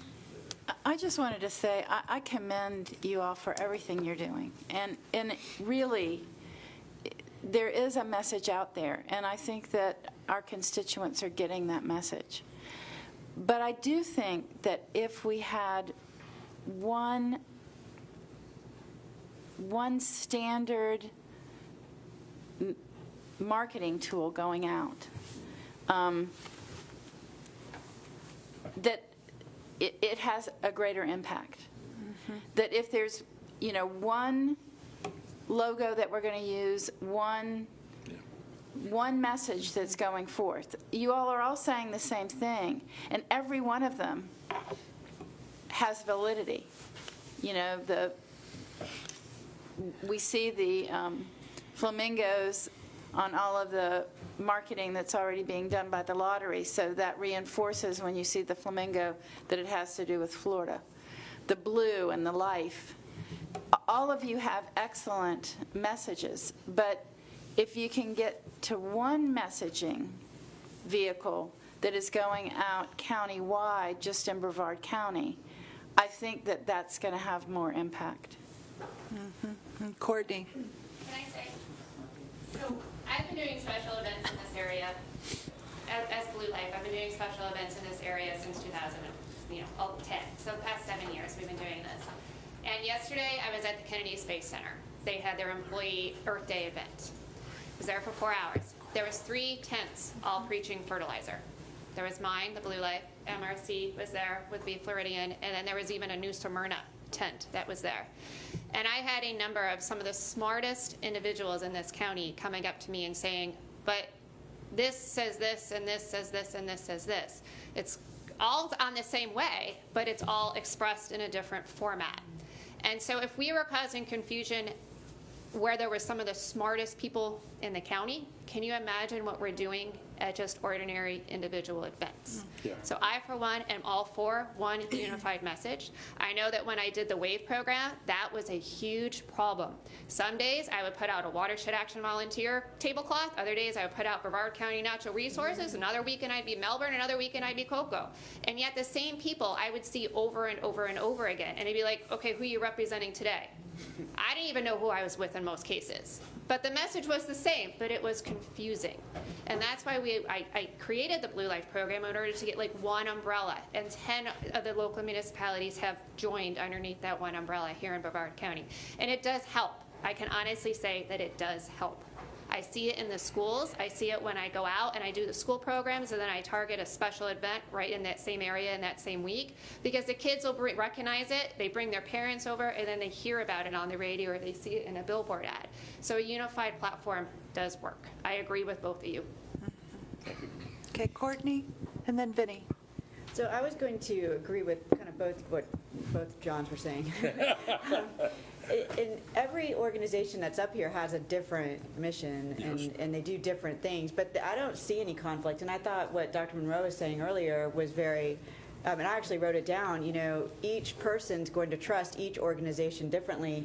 So where, somebody might go over to Linda's group and go through the Florida Friendly program, somebody else might think it's, they're familiar with Tony Sasso's group and they're going to go through the Lagoon Friendly Lawn program. So there's I think there's an advantage to each one, and I didn't hear any conflicts. I mean, I mean, everybody's saying the same thing. It's just in a different way.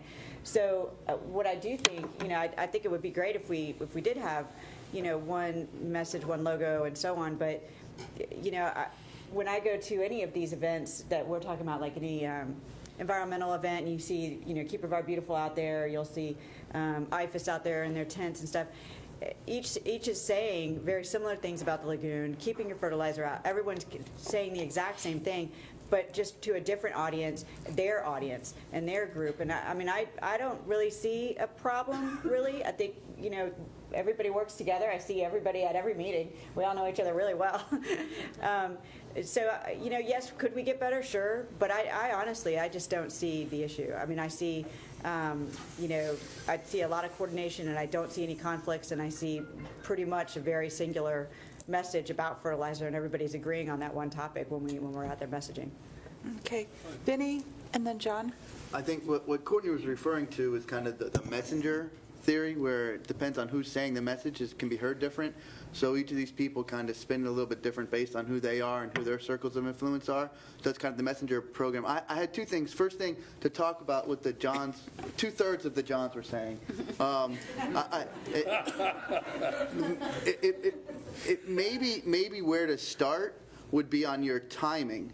So let's say you're going to talk about fertilizer or education in the summer. Well, then let's say everybody picks one day in May or whatever, and everybody blasts out their message on fertilizer. And what happens is you end up with, instead of different people on mountaintops screaming their message, you've got 7 or 8 people or 36 people together on one mountaintop screaming one message.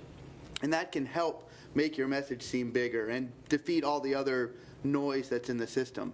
That was one point. The other point is that you guys are clearly experts in your field. So as a body that over 60% of our county decided to put together to help solve some of these issues, and our issues that we were charged with are specific, but what would you guys ask or envision something like this body or some unified organization in the county doing? What would each of you think would be the best activity or action that could be taken to help with the lagoon? I'm just interested in your input on if anything, you could do anything with as much money as you need, and I'm not saying we're going to do it, but anything that could be done, what would you guys ask or suggest? Thanks, Vinny. Two things. One, I go back to my original, following up with what John was saying earlier. I'd love to see us get together, and I agree with, those individual groups having really, KBB, I'm going to use us just as an example, 35 years in this county. We're pretty widely known. We've got a great volunteer base. We've got followers. So we reach a certain group of folks. Hopefully we'll reach others. And I know likewise the other organizations have similar messages that are heard by certain folks. I think pulling us together, though, to sit down and make sure we're not stepping on toes, find out what resources, we talk to each other, we're all friends, but maybe sitting in a room one time all together, like I heard a lot of interesting things here. Keep America Beautiful has a conference every year. They have one segment, it's a full day, it's called Steal This. And if somebody else has got a great idea, take it, use it, run with it. I heard a lot of great things, but I'd like to coordinate with everybody here to find out, because I know there's science and knowledge here that we don't have, but on the other hand, maybe we've got volunteers that they don't have, so maybe we can coordinate and combine those and sit down in a room and find out how to do that. And then the other thing, and Virginia kind of led me to this, sorry Virginia, but it's always money. How do you message? How do you get your word out? We're using social media, every kind of earned media free stuff that we can do, but it takes money to get these programs going and get out there and communicate effectively. If you want to get those billboards, if you want to do that marketing that's going to really reach the masses and educate them and get that unified message, however it's going out, whether it's going out from an individual group or whatever, but about, how the lagoon or the water basically, and how to keep it clean and do the things we're trying to do, it's going to take more money than any of us individually have. Thank you I also appreciate the discussion and the question in particular. I'm used to doing research-driven education and research-driven social marketing. I did it for the state of Florida Stormwater Education Team, which was 15 people that met for almost 20 years. And we collected information on behaviors, and we shared resources in the entire state. So I have a clear vision of how we can do this in the 5 counties. We did it for the 64 counties in Florida, or is it 67? Anyway, so it can be done, but it does take it takes doing the research. So an investment in social marketing research is needed. There is science-based education. There is science-based changing behavior. They're doing it all over the world. EPA really launched into social marketing about 15 years ago, and they started bringing it into their conferences. It's not here. I don't know why it's not on the east coast of Florida. It's on the west coast of Florida. Southwest Florida has done some phenomenal research on it. Gainesville has done some awesome stuff. Tallahassee's done some great stuff.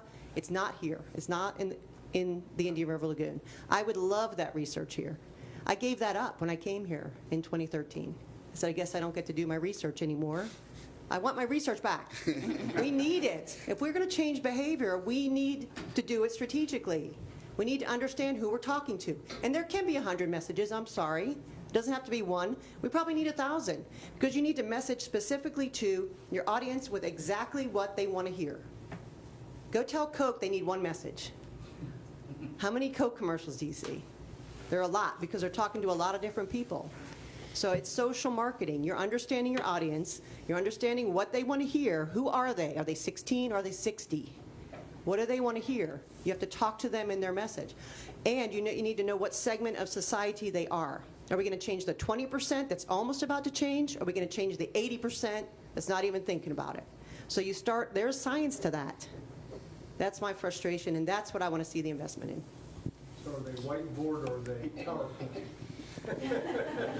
Well, or a dozen other modalities. I mean, that's an excellent point. People don't make decisions all the same way. Us logic and reason guys, you know, get frustrated when we're talking to people that make decisions based on other factors. So I want to say to Dr. Souto, here. I love social marketing. I'm a believer in that process, and we're implementing that process more and more in extension as we learn about it, but we're by no means are we experts.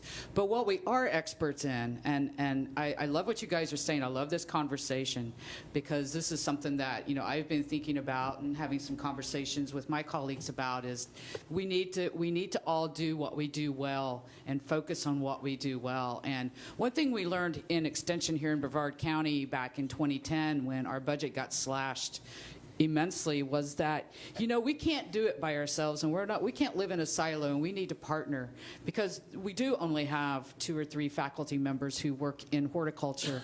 And so we need to partner with groups like MRC and KBB who have the bodies and the people out there, and they have a message that reaches a certain audience that we may have difficulty reaching. But what we want to be is we want to be the experts on the fertilizer science. We want to be the experts on the pesticide science. And we want to be the source for that science. And then you guys take that science out there and you scream from the mountaintops, and we'll be up there with you.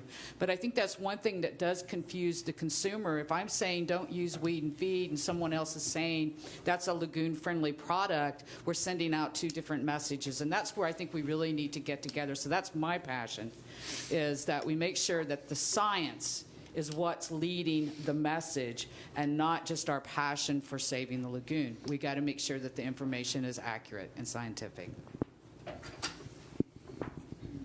So ditto to all of this. Great discussion. But in answer to your question, I might suggest that you think about talking to the people who aren't coming to the tents and finding out what people think who don't even call it Indian River Lagoon. They call it the river or the ocean or the something else. Because everybody's doing a great job with their messaging, but we might not be reaching all the people that we need to reach. And so all those other people that move to Florida for shopping, not fishing, or do other things on the weekend than going to the lagoon, what is going to trigger their interest, and what do they care about, and how do we reach them? And even, I've talked to some people who would like to have a Florida-friendly lawn, but the people in their neighborhood won't like it. And so there's a social norm that has to be broken in some places. So finding out more about that would be great. So except for Virginia, I probably have done more speaking engagements in 5 counties and 45 cities than most folks over the last 16 months. And you're hearing a common theme here that I think has both short-term and long-term implications. On the short term, we all need to get behind the American Assembly. And what Leesa needs to do, I think, and the challenge of that is to make sure that program is addressing those specific needs issues of, you know, messaging. I was making notes because we are redoing our website. And so what I can bring to the table from the National Estuary Program is kind of the portal to the portals. If I understand kind of the structural context of all of these players, and there are many more, not just in education, but we've got 22 research institutions representing, our last count was, I think, 122 or 23 different scientists. and most of you don't know them. In fact, either do I. I was just at University of Central Florida. There's 10 new faces there, brand new, all looking at the lagoon. Over 30 scientists that are looking at coastal programs. So there needs to be a place to get that information quickly and easily that's synthesized. I think that's us. But here's the bigger challenge, and this is not a minor challenge. It's a significant challenge. For my program, for you, with this next 10 years of really important shovel-ready turn dirt projects, this universal focus on we know everything we need to know, let's just do the work, is a bad place to be. It reminds me of the beginning of the space race at Kennedy Space Center. You know, if we put John Glenn in that first orbital and said, well, we sent somebody up, we got the first orbit, we don't need to do any more research, we wouldn't be where we are as a society today. So if you want to look at two limitations that are becoming cultural, that are going to impact all of our progress on the lagoon, it is this lack of support for education, and in my world it's citizen engagement education, where you have outputs and outcomes. But the other side is this dwindling willingness to commit to long-term monitoring and the research that we need to understand this complicated system. 20 years ago, actually longer than that now, 40 years ago, when I first got here, I thought I was smart enough that after 40 years I'd understand this system. After 40 years, I understand less about the system than I thought I did 40 years ago. And this is important to you all, because we are going to need to be managing public expectations about what every one of these projects does. $2 or $3 million to, do this project, whether it's muck dredging, stormwater.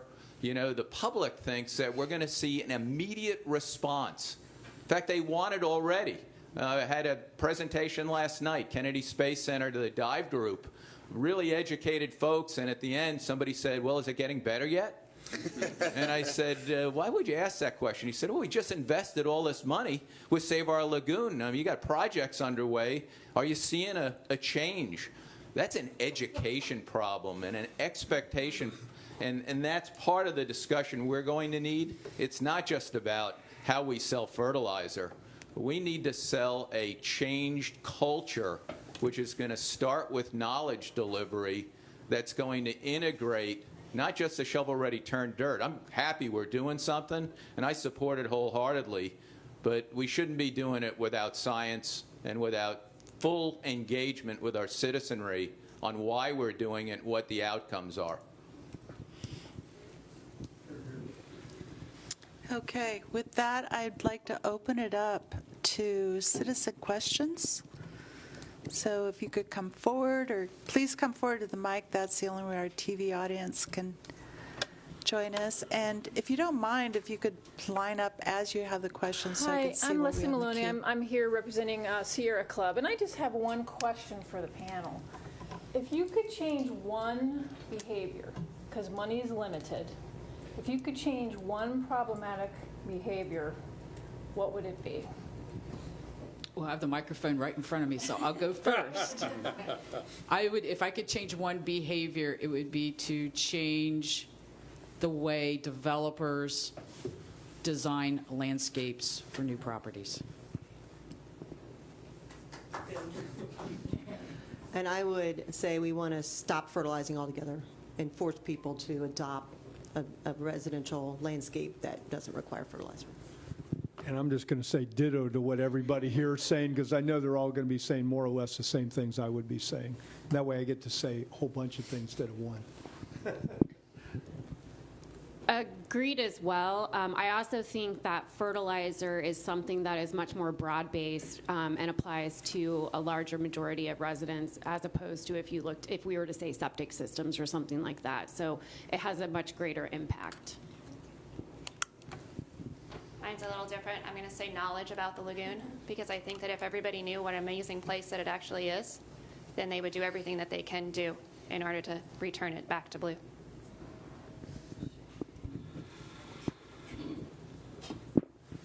So I don't have to have the most important thing because it's already been said. So I'll say systems thinking. We need to help people understand the systems and how things are connected. And you just teed me up, because part of that systems thinking is looking at infrastructure from the standpoint of both 21st century improvements and maintenance. If you look at stormwater, wastewater, transportation, the predicted 6 million people that'll come to Florida by 2030, you know, if we could get the infrastructure right, where the infrastructure was lagoon friendly, along with all these citizen, you know, what you do in the home, we would be there. Well, I just wanted to say that we are thrilled that this conversation is going on. And we would like to participate and help where we can, because the messaging is confusing out there for the general public. You know, a lot of times we're involved in these circles, we're preaching to the choir, but there's a lot of misunderstanding out there. And I love, Dr. Martin, what you said about starting with, what are we calling it, the lagoon. There's a whole lot of people out there that are still calling it the river and they think those are two different things, especially if you've lived here a long time and grown up calling it the river. And so starting right there with our messaging with that would go a long way. So I thank you, and we thank you for all your efforts, and we're here to support you any way we can. Okay, thanks, yeah. Yeah, and I just want to say that, you know, I think for the average bear, I think Martha mentioned, you know, the people that are out there that aren't necessarily a part of any of these programs, but I think logos and messages, themes, like the One Lagoon, One Voice, that those matter. That Leesa mentioned Coca-Cola. Well, that's a good example. The Coca-Cola logo. Just think of the strength of that. It can be 1 inch, and every other logo is a foot long, but you'll notice the Coca-Cola logo because it's got a brand. So somehow the lagoon needs a brand, and you know, I thought that the op-ed that was in there, the editorial that was in there yesterday was really unfair to the monies that the IRL NEP program has spent on the communications. In fact, that's really what we need. It's more than just a logo, but a brand. Go ahead. So I'm Marilyn Waters, and I'm on the Executive Steering Committee of the Indian River Lagoon Coalition, as John mentioned. And we are a really young organization, and we try to be a connector. And it was formed about 2 years ago, about 3 months before the fish kill happened, which gave us the opportunity to really step up and try to educate people about why we needed to do something as a community.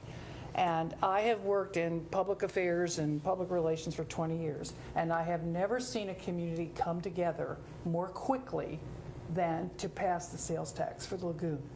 And it was all these groups and other groups that aren't in the room, but it was also political people who were already going door to door to campaign for different races, and they said, give us your materials. We'll share your materials while we're out there. It was kids groups. And by seeing how we could just share information, and thank you very much to Andrea and the zoo for providing so many of those materials, we were able to very quickly pull together one message with an action, which was vote yes on the amendment.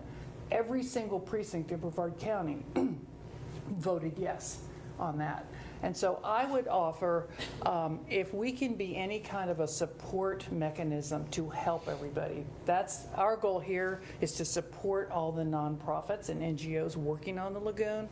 And if there's a role for us to play in helping communicate, facilitate, we are happy to do so. Duane's organization is doing phenomenal work, and that's a great place for a lot of this to happen, as the work that many of you are doing. So we're here as a resource. We want to know what we can help with in terms of all of you. And in terms of resources, one of the things we've already heard from some of our collaborative groups is we are drowning with requests to be at festivals and tabling. And that thing right there seems like if we could help through a calendar process to figure out, you know what, here's a big festival. Could we have one table that represents 2 organizations?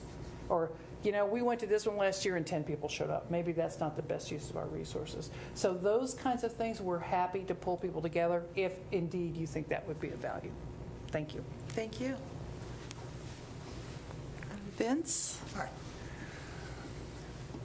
I'm curious from each of you in terms of what are the measures of effectiveness of these education and outreach programs? What's the most important measure? Is it the amount of fertilizer that's not being sold in the county? Is it some other way of measuring the move away from our vision of a St. Augustine lawn with Asian plants? You know, what are the most important measures? I heard a few nice tidbits along the way, but how can we measure the effectiveness of these programs?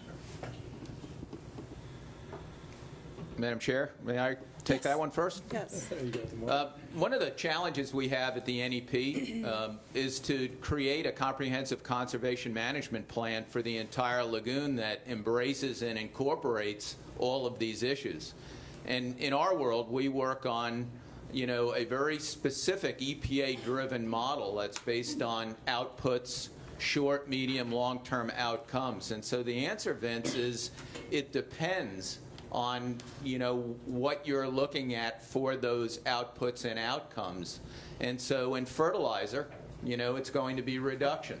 But how much reduction do you need to start to see that, you know, change, that expectation of an outcome? And this is where it gets complicated at a scientific level that's almost impossible to describe to the general public, because all of these activities, all of these challenges to the lagoon are synergistic.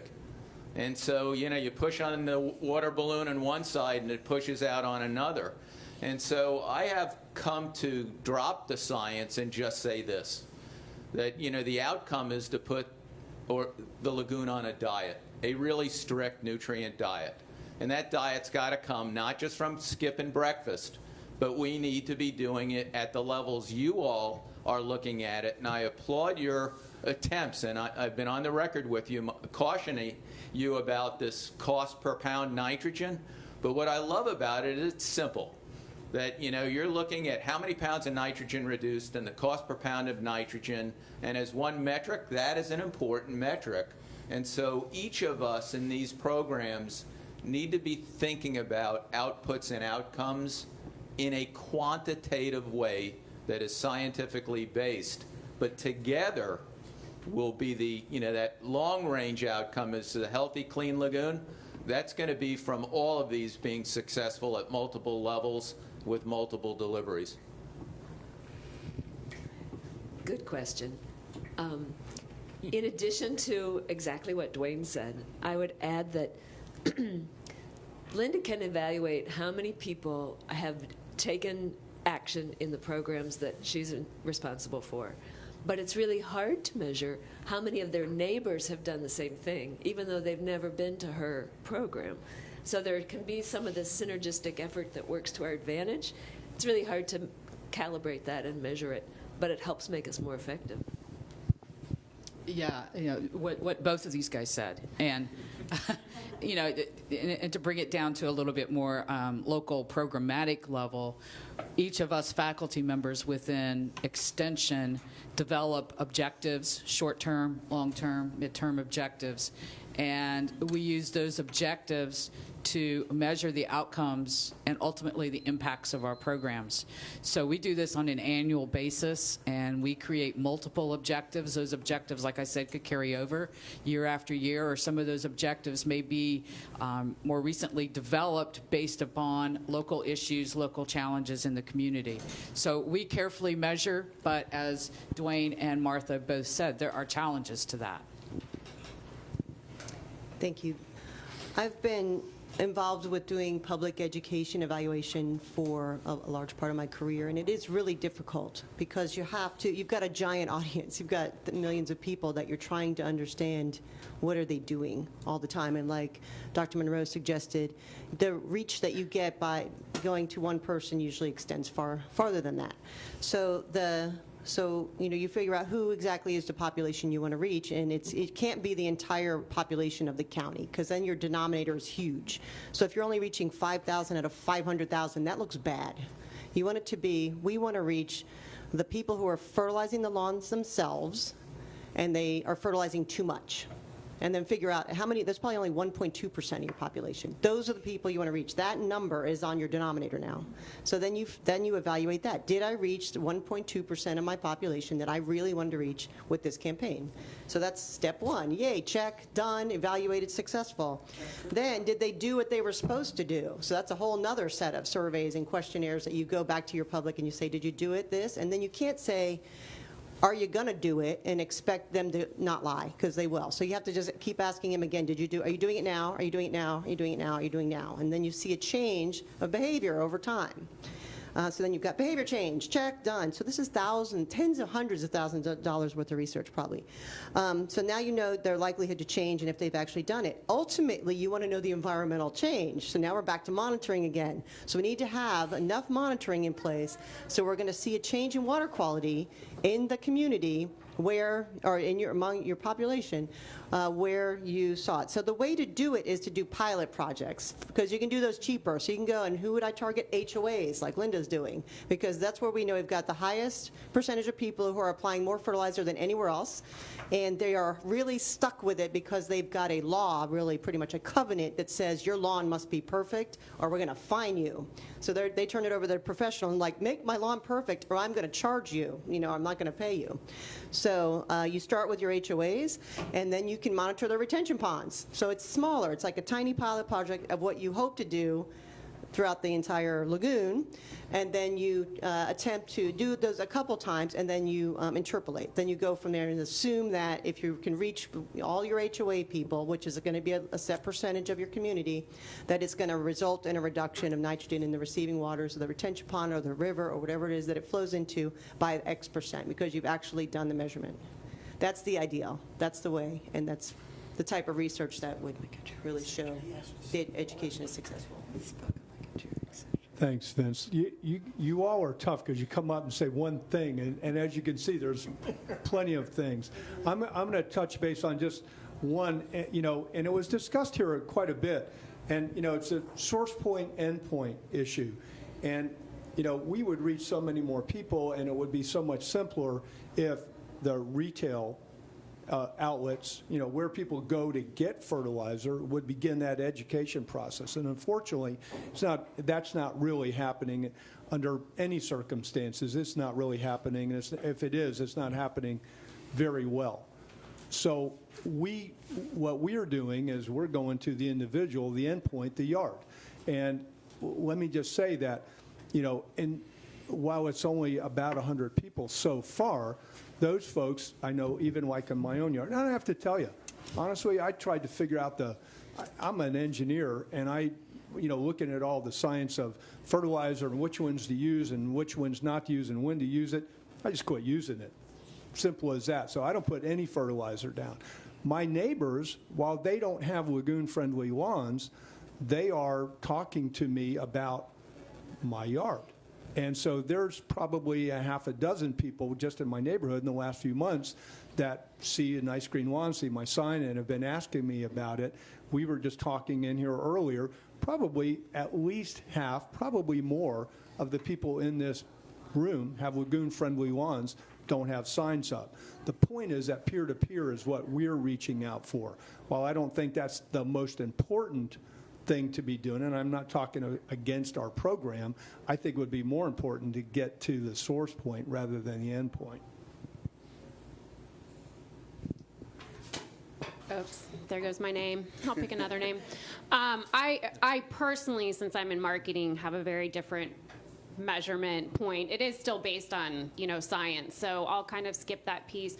But I think another point in terms of sort of the outreach and education is that education and talking at someone and having a message is great, but actually participating and taking action is critical. And that is, the zoo's approach to things, where we're not just telling you something and sort of talking at you.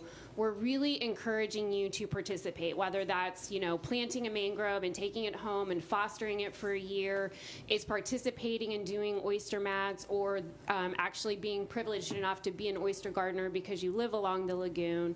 It's also when we take every fourth grader in Brevard County out into the lagoon for them to be their own citizen scientists. So we look at things that behavioral change, when you're participating and then you're repeating it, the ability to keep them doing it, especially with children, over a series of years, that's where you also have great success in actually making sure that the behavioral change sticks. So with Blue Life, we did a survey before we started our campaign, and then we did a follow-up survey in 2016. So I can give you that write-up for you. And all the panelists up there, they all have it. The board does as well. So anyway, we looked at behaviors. We used 2 FIT professors who wrote our survey. We distributed it through the water utility bill in Melbourne, and all of our questions were directly pointed to behaviors and lifestyles. What do you do? And then we just looked at what they did, how they responded 5 years after, and it shows that people are changing, that they do want a better water, they do want better lagoon, they want everything to improve. So from my perspective, we just monitor behavior lifestyles. Thank you for your very good answers. Back to the committee, there's a pretty small amount of money planned in the next 10 years from the sales tax revenues for the education and outreach. And I guess I would ask you over time to consider that, especially if we can show that that this is being highly effective and dollar effective on the versus the pounds of nitrogen removed, I would ask you to consider increasing that percentage. That's a part of the respond aspect of the plan, is being able to track this and see where it goes. Yes, John. I thought that was an excellent question, and please don't take the following statements in a negative way, because I compliment all of you for the efforts that you're doing. The question was very specifically, how do you measure the effectiveness of your public relations? The Blue Life lady, you measured it. You did a survey, you got an answer. We know how many kids did things. The process is real interesting, Doctor, but what we want to know you guys have all been working on this for many, many years. How do we measure? You're correct. Do we measure how much nitrogen has been reduced, how much fertilizer is being sold in this county this year versus 3 years ago? Okay, that's something I can quantify. And I didn't hear quantifiable answers. I heard processes. So don't take it wrong, but try to come back. Vince, if you're going to ask for more money, show us that it's effective. I'll put money in effective things, but not. So you can see that our program has been effective. Yeah, I got it, and I appreciate that. I a little different. I read that this was going to be about fertilizer, and I don't have the education you all have on fertilizer, and I was kind of hoping to learn. Thank you. I'm going to do my yard. I'm working on my yard. I'm trying to learn, okay? I was wondering how much fertilizer that goes into the lagoon, whether it be in Brevard or in all 5 counties, is from ag, and how much is from residential? And Linda, I suspect you know the answer, so. I can tell you that historically it was ag, but that changed. That changed around 2002, 2003, somewhere in that period. That switched. Yeah. Because y'all have to consider that fertilizer is very expensive, and agriculture is out to make a profit. And if they are wasting fertilizer, they're wasting money. So they're very efficient when it comes to fertilizer. Also, a lot of research in agriculture done by IFAS and other universities has helped agriculture be more efficient when it comes to fertilizer and water. Okay, so now the trend is that the majority of fertilizers in this area of the country is used or are used by residents. Okay. In addition to that, around 2010, prior to 2010, agriculture were the biggest water users in the state of Florida. And that shifted 2010. Now public water supply is the largest consumption in the state of Florida. 50% of the public water supply is used to irrigate landscapes. And I would like for you all to let that sink in, because irrigation moves fertilizer and other pollutants into surface water.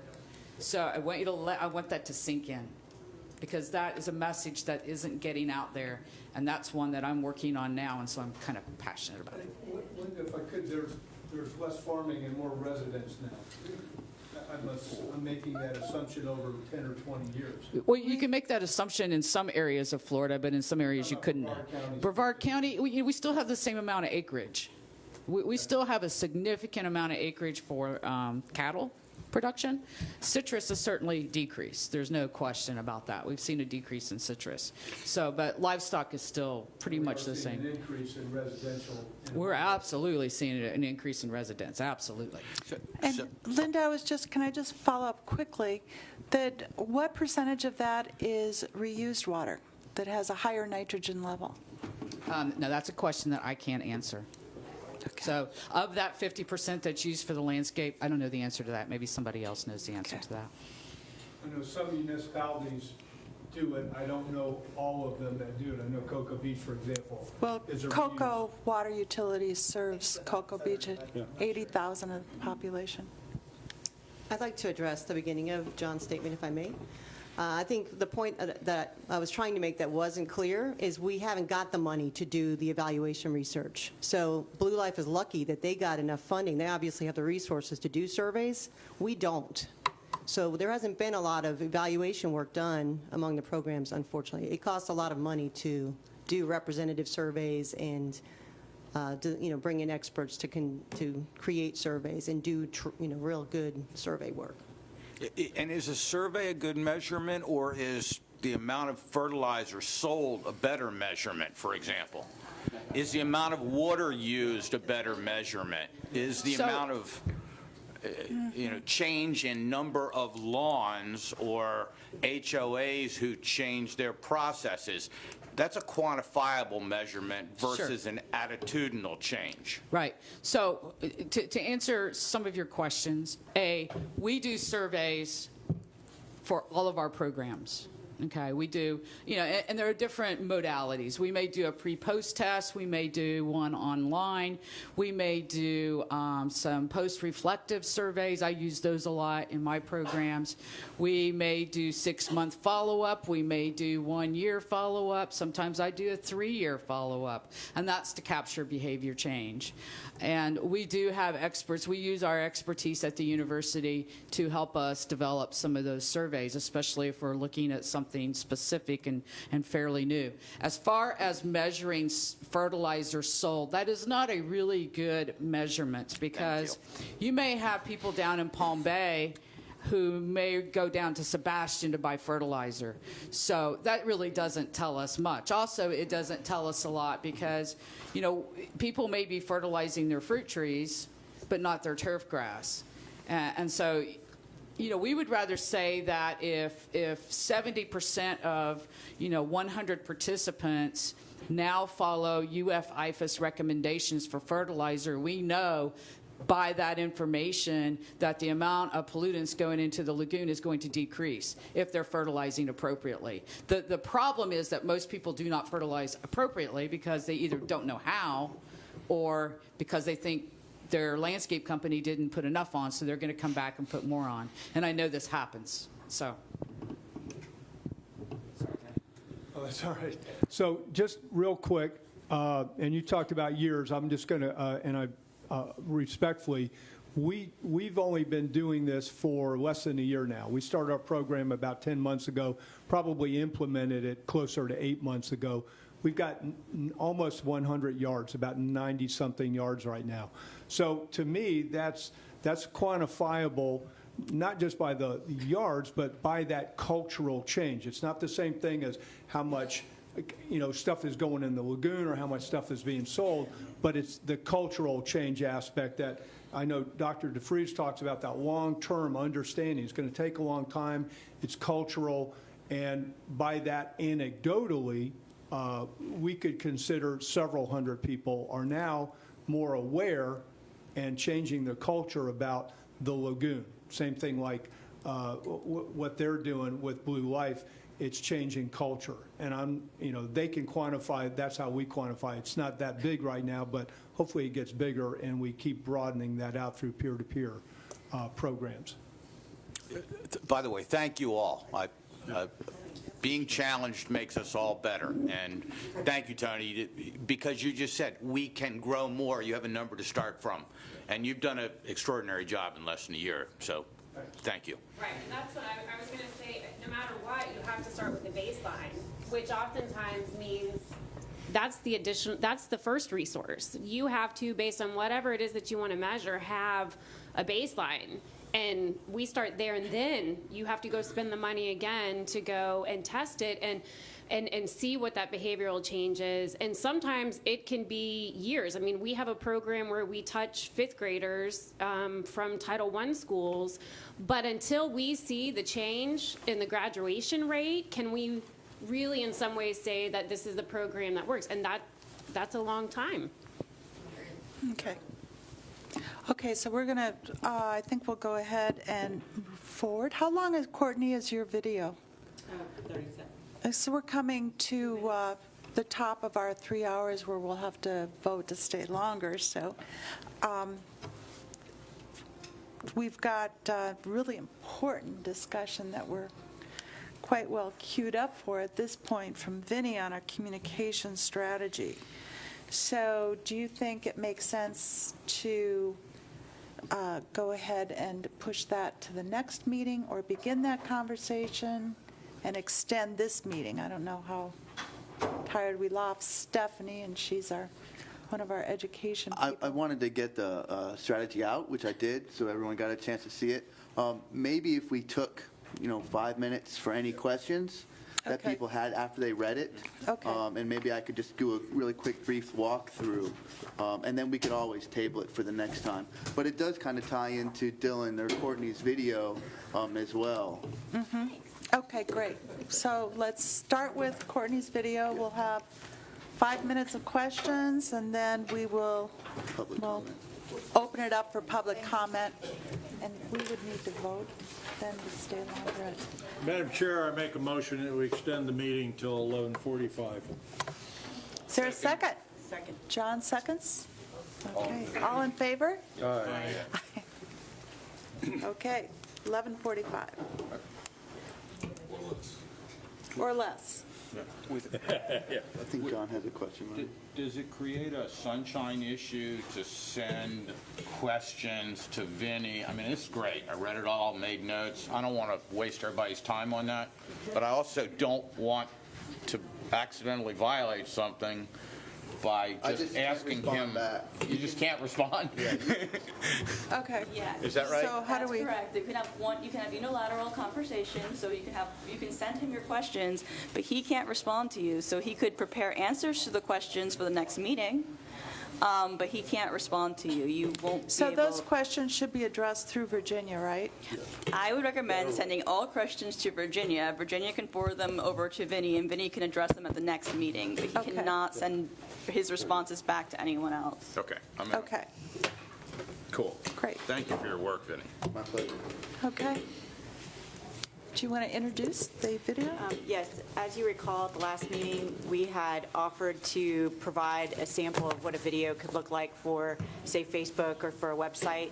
Dylan Hansen, who is one of our sustainability board members, is also a videographer, and he has prepared a video of one of the projects that, working with Virginia, we picked out for the Lagoon, basically the Lagoon tax projects, and so he's got his video ready for your preview. Hit the wrong button again.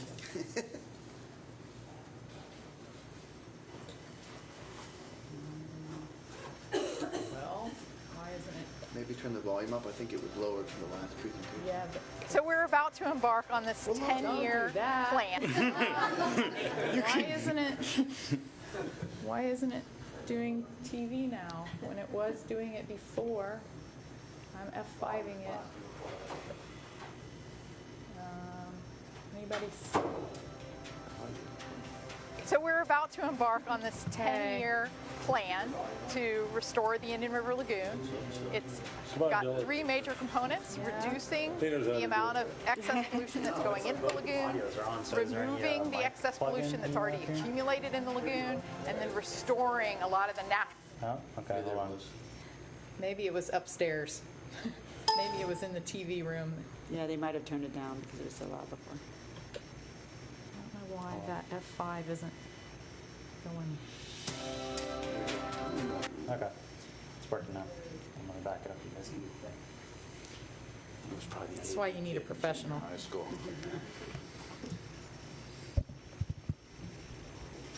No. So we're about to embark on this 10-year plan to restore the Indian River Lagoon. It's got 3 major components: reducing the amount of excess pollution that's going into the lagoon, removing the excess pollution that's already accumulated in the lagoon, and then restoring a lot of the natural features of the lagoon and fisheries and the seagrass.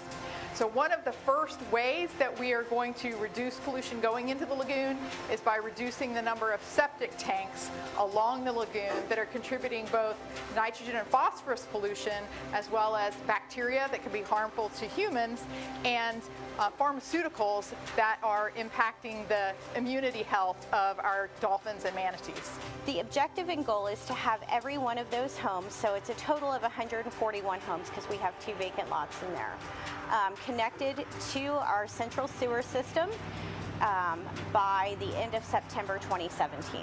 I'm really proud of us for being on the forefront. The city is always looking for better ways to better the community and make things just good for everybody, including the lagoon. And so we thought, what a better opportunity than to have this subdivision that's 143 single-family lots that is east of US 1 on septic. It was originally constructed in the late 50s and early 1960s. What we found was most of those septic systems had not been repaired or replaced in that amount of time. So we're talking over 40 years. The project in total is going to cost $3.7 million. 1.6 is in grant funds. That leaves $2.1 million, of which we requested and received $880,000 from the half-cent lagoon sales tax, which is bringing our burden down to, I think, 1.2 total that the city is going to be putting out. So this is the next step in looking outside of the box and moving forward.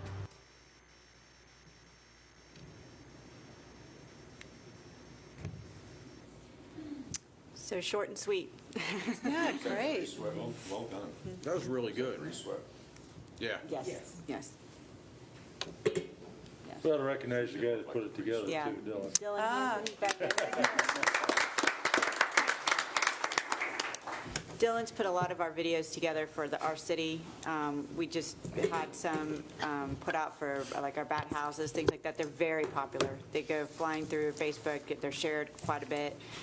We have a lot of people now calling our city wanting bat houses to put in their yard. So, I mean, just one little video that gets shared over and over and over again. So we felt that this type of video could be put up to Facebook and uploaded onto the county's website and just inform the community about the things that this tax is paying for, and the work that we're all doing, because if we don't get it out there, this is stuff they don't see. Most people aren't going to see Rockledge putting a sewer line in. So those are the things that we need to get out there so they understand that we are doing something, and it is a long-term plan, so that here it started out, we're embarking on a 10-year plan. We really need to get that message out that they're not going to see those immediate improvements.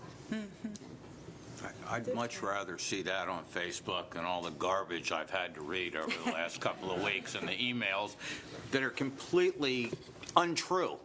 So, great job. Thank you, Courtney. Good job. Okay. So, Vinny, do you want to introduce this? Yeah, so I know we talked, actually back at our first meeting, there was mention of a communication strategy. And then I think rightfully so, we put our priorities in making sure we got our plans underway and we got our plans approved. So I think now is a good time, after going through the process of building the plan as we're flying it, to kind of look back and see our processes and our procedures and see if there's any way we can extend or be more efficient on those using different communication strategies or methods. Also, I did try to keep this focused. There were two things I just wanted to say. I did try to keep this focused to what we're currently doing now, and not that this is an end-all, be-all, and that it can be expanded. And most communication strategies don't last 10 years. First off, communication methods, communication patterns change. They can change yearly. You know, if Mark Zuckerberg decides he doesn't want Facebook anymore, then we move somewhere else. So this definitely isn't meant to seem an end-all, be-all. But I think it takes a look at what we do and sees if there's a way that we can do it better and reach more people. And I think expectations is a huge thing. You know, I think if you go to the store and there's a candy bar that says 50 cents and you bring it to the cash register and they go $10 and you said, well, wait, my expectation was it was 50 cents, that rightfully so, there's going to be some concern that they weren't informed properly. So I think that's something really important on the expectation. And I think there's also lots of opportunity, as we talked today, to work with other nonprofits and NGOs that once we have information that we've gathered or that we do, that we can then present it in a way that they can take it and run with it to their own specific messaging. So that was really it. And again, I just kind of focused on the things we do. Could you state the objectives just for I think our viewership and our audience? I don't know that they've seen this document yet. Sure, yes. So I broke it down into three objectives. The first one is to inform the stakeholders, being all the residents of Brevard, inform the stakeholders of various aspects of the projects. Again, I think this goes into picking a candy bar up because over 60% of the population decided that they wanted this plan. So informing them at the various aspects of the projects, I think, goes to keeping them informed of their expectations. Then inform interested parties of the application process. I think this one we kind of saw as you went through the application process. We saw some applications that were had more information than others. And I know there's been a lot of people that have asked me, well, can I apply? Who can apply? Can residents apply? And I know we had an area that was not a city or a governmental entity that applied, and we thought that was great. So I think it's really important, and that'll help make sure that our applications are really the best they can be, and that we're getting the most nitrogen for the dollar out. And then inform residents of the oversight process. That's kind of what we're doing now with the televising of these meetings. I posted before the meeting a brief little post. I said, we're doing some work on the Indian River Lagoon. I took a photo of my name card, and 2 hours later, I already have 85 likes and 6 unique posts, and I think 15 shares. And that'll go on throughout the day. So if all 14 people here took a photo of me, you can take a photo of me, I know that's cool, post it on Facebook, say Vinny's about to do some work, and then share that. That not only gets the message out that we're doing work, but it personally connects people to somebody on this panel. So if you've got a question or if your neighbors have a question, they go, oh yeah, I live next to David, I'll just go ask him. And even if he doesn't know the answer, he can find me. So there we go.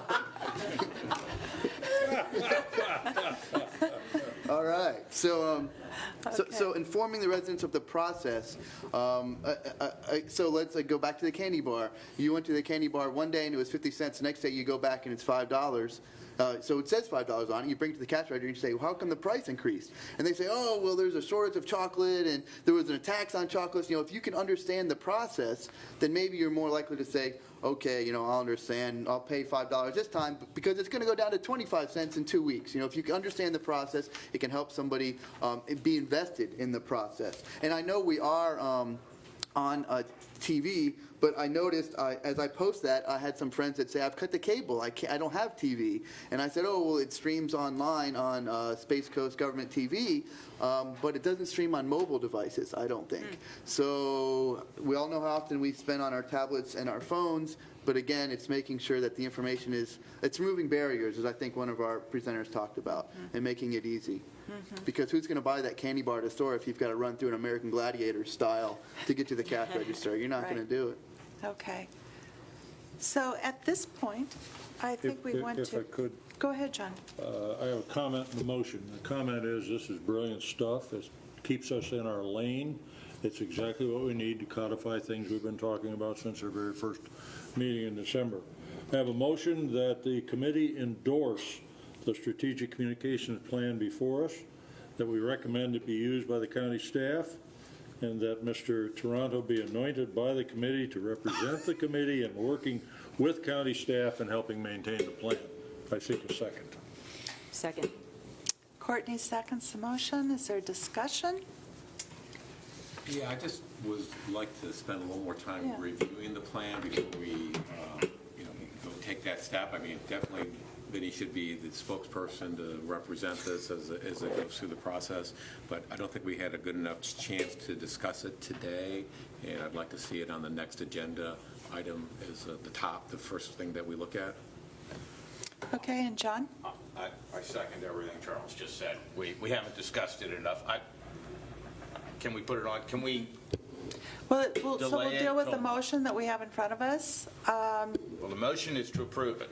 Yes, is to approve the plan. So I move to postpone this motion until the next meeting.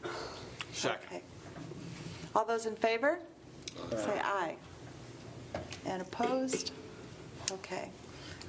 We will be discussing this further at the next meeting, which means, do we have old business, new business? We'll open it up to general public comment at this time. Yes, please come to the mic. Duane DeFreeze, Indian River Lagoon National Estuary Program. Just one announcement. This week we placed 4 requests for proposals on our website. One of them is relevant to our conversation today. So we have a bucket for restoration projects, another RFP for coastal resilient communities, which is funded by the EPA, another bucket for education and citizen engagement, and the fourth was science and technology. And I encourage all of you and anybody in the room who sees that they have projects or proposals that may be fitting to those RFPs. I think there's a 30-day window for a report. That's number one. Number two, since you mentioned it, I thought I'd go on the record and just, for the record, explain a citizen concern this week in Florida Today. And rightfully so, there was an article in Florida Today that showcased our logo. I think it's a really good logo. In fact, if we're hearing everybody loves it, but we did not spend over $49,000 on a logo. What we have is a contract that's a comprehensive brand strategy development with a company out of Orlando called Ideas that are developing the entire communication strategy for us. And in that process, many of you in the room were actually in the workshop. And so this is not so much a brand for just the National Estuary Program. It's the brand that we hope will encompass some of the discussion we had today. So One Lagoon is not about the NEP. One Lagoon is about this community and the lagoon itself. So I just wanted to put it on the record that that is not a $50,000 logo, but it does show the power of a mark where everybody has focused not on all of the really incredible work that was done over the last 90 days, but everybody just immediately focused on that logo and the mark, which shows the power of that image. And I think they got it right. But I just wanted to correct the record that we've got, deep research, which we're willing to share, by the way, with everybody, because there's some great intelligence on that about us as a lagoon. Thank you. Is there going to be a clarification issued on that by the paper? Or put an editorial rebuttal in. My staff was kind of concerned at first, and that it was hours later, and the public was rebutting on our behalf, who had been following our pathway. But I did offer an editorial comment to that, just to correct the record. We do have that. RFP is on the website if you want to see the details of those tasks. It was a comprehensive contract. Leesa? Leesa Souto, Marine Resources Council. I just wanted to put a plug in for Vinny's communication plan. I got to be one of the team members that helped brainstorm, and I thought you captured it very nicely. Sent it to me a week ago to review, and I've been so busy, I'm sorry I didn't get edits back. I didn't really have any. I did have, at MRC, a lot of our members are asking me, what's going on with the Save Our Lagoon project plan. So it's important that you get the word out as soon as possible. So my one question about the plan is when? When can this communication strategy be implemented? I think there is some need to get it started as soon as possible. The public thinks that we're in charge of it at MRC, and they're calling me, and I'm like, I don't know. I mean, I can share, so at MRC we can commit to sharing the information that you're going to be putting out. That's, certainly needs to be county information. But that there's some real need for it, and you did a great job. Thank you for capturing the conversation. And thank you for that sense of urgency. John is going to be speaking this month, and I know May 20th I'm going to be speaking at League of Women Voters program. Virginia is going to be featured as well as Commissioner Smith. And what event are you speaking at? Friends of the Thousand Islands. I think it's in May. Yes. Yeah. Virginia, just to follow up, Leesa, I want to make sure we've got this. Is all this information currently is on the SOIRL website, right? You can look up anything. You can look up the agendas. You can look up these meetings. You can look up everything we've passed. So all of it currently exists on a website, and you can direct them there, Leesa, while Vinny is working out a more detailed outreach plan. Yeah. Thank you for that, John. And the videos of this session will also be on the website too, right? Okay. So Tony? Can we release that we just showed with? It did release. So that's already on here? Okay, good. I just, public record. So we can put it on the You're on Facebook. TV, Dylan. You're already on it, huh? Hi, Tony Sasso, Keep Brevard Beautiful. I just wanted to say thank you all, you and the folks in this room, for your leadership in pulling us all together and getting in here. The collaboration and leadership is I think, going to make a huge difference and get us there a lot faster. And I would love to see a follow-up on this down the road, so we can come back and see where we're at again. So thank you. Thank you. Okay, Mary, the Sierra Club. Mary Spar. I really want to thank you for this program. It's just been extremely interesting, and I learned quite a bit.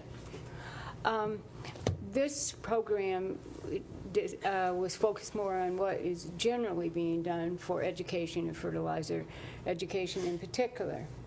And what I'm hoping that you'll do is, in a future meeting, schedule some time that will be devoted to what you can do as a citizen oversight committee to increase educational outreach that is more cost effective than possibly another project in the plan.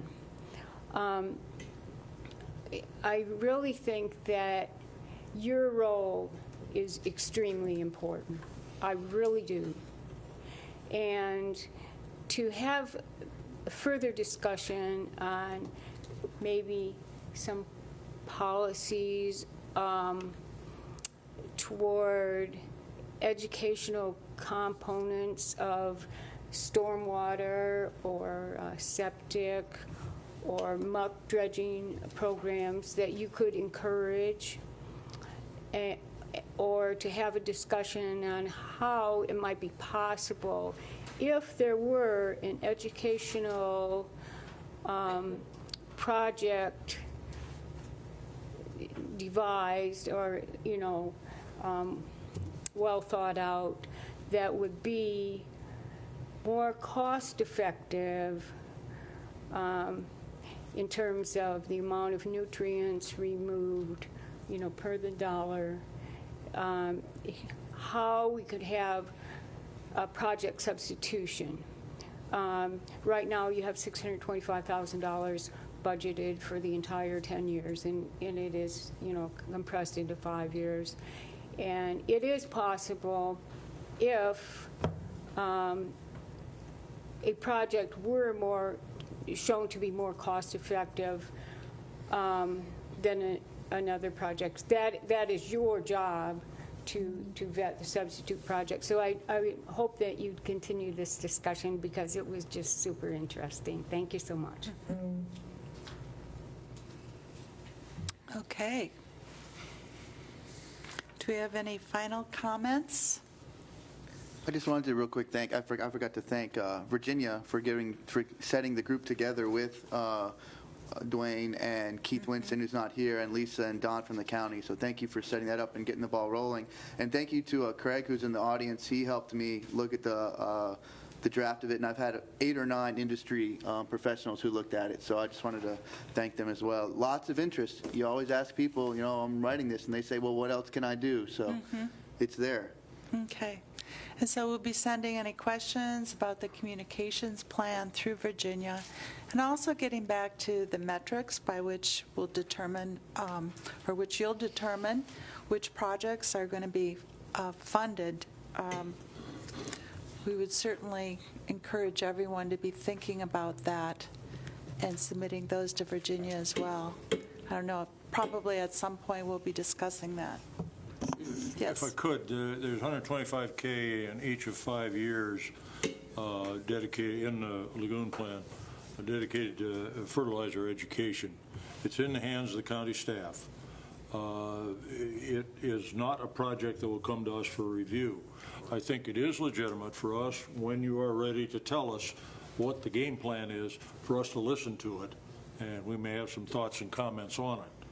But at this time, I don't believe it's the case that the county is entertaining project inputs on how to spend $625K. That's their job. Let's give them a chance to figure it out.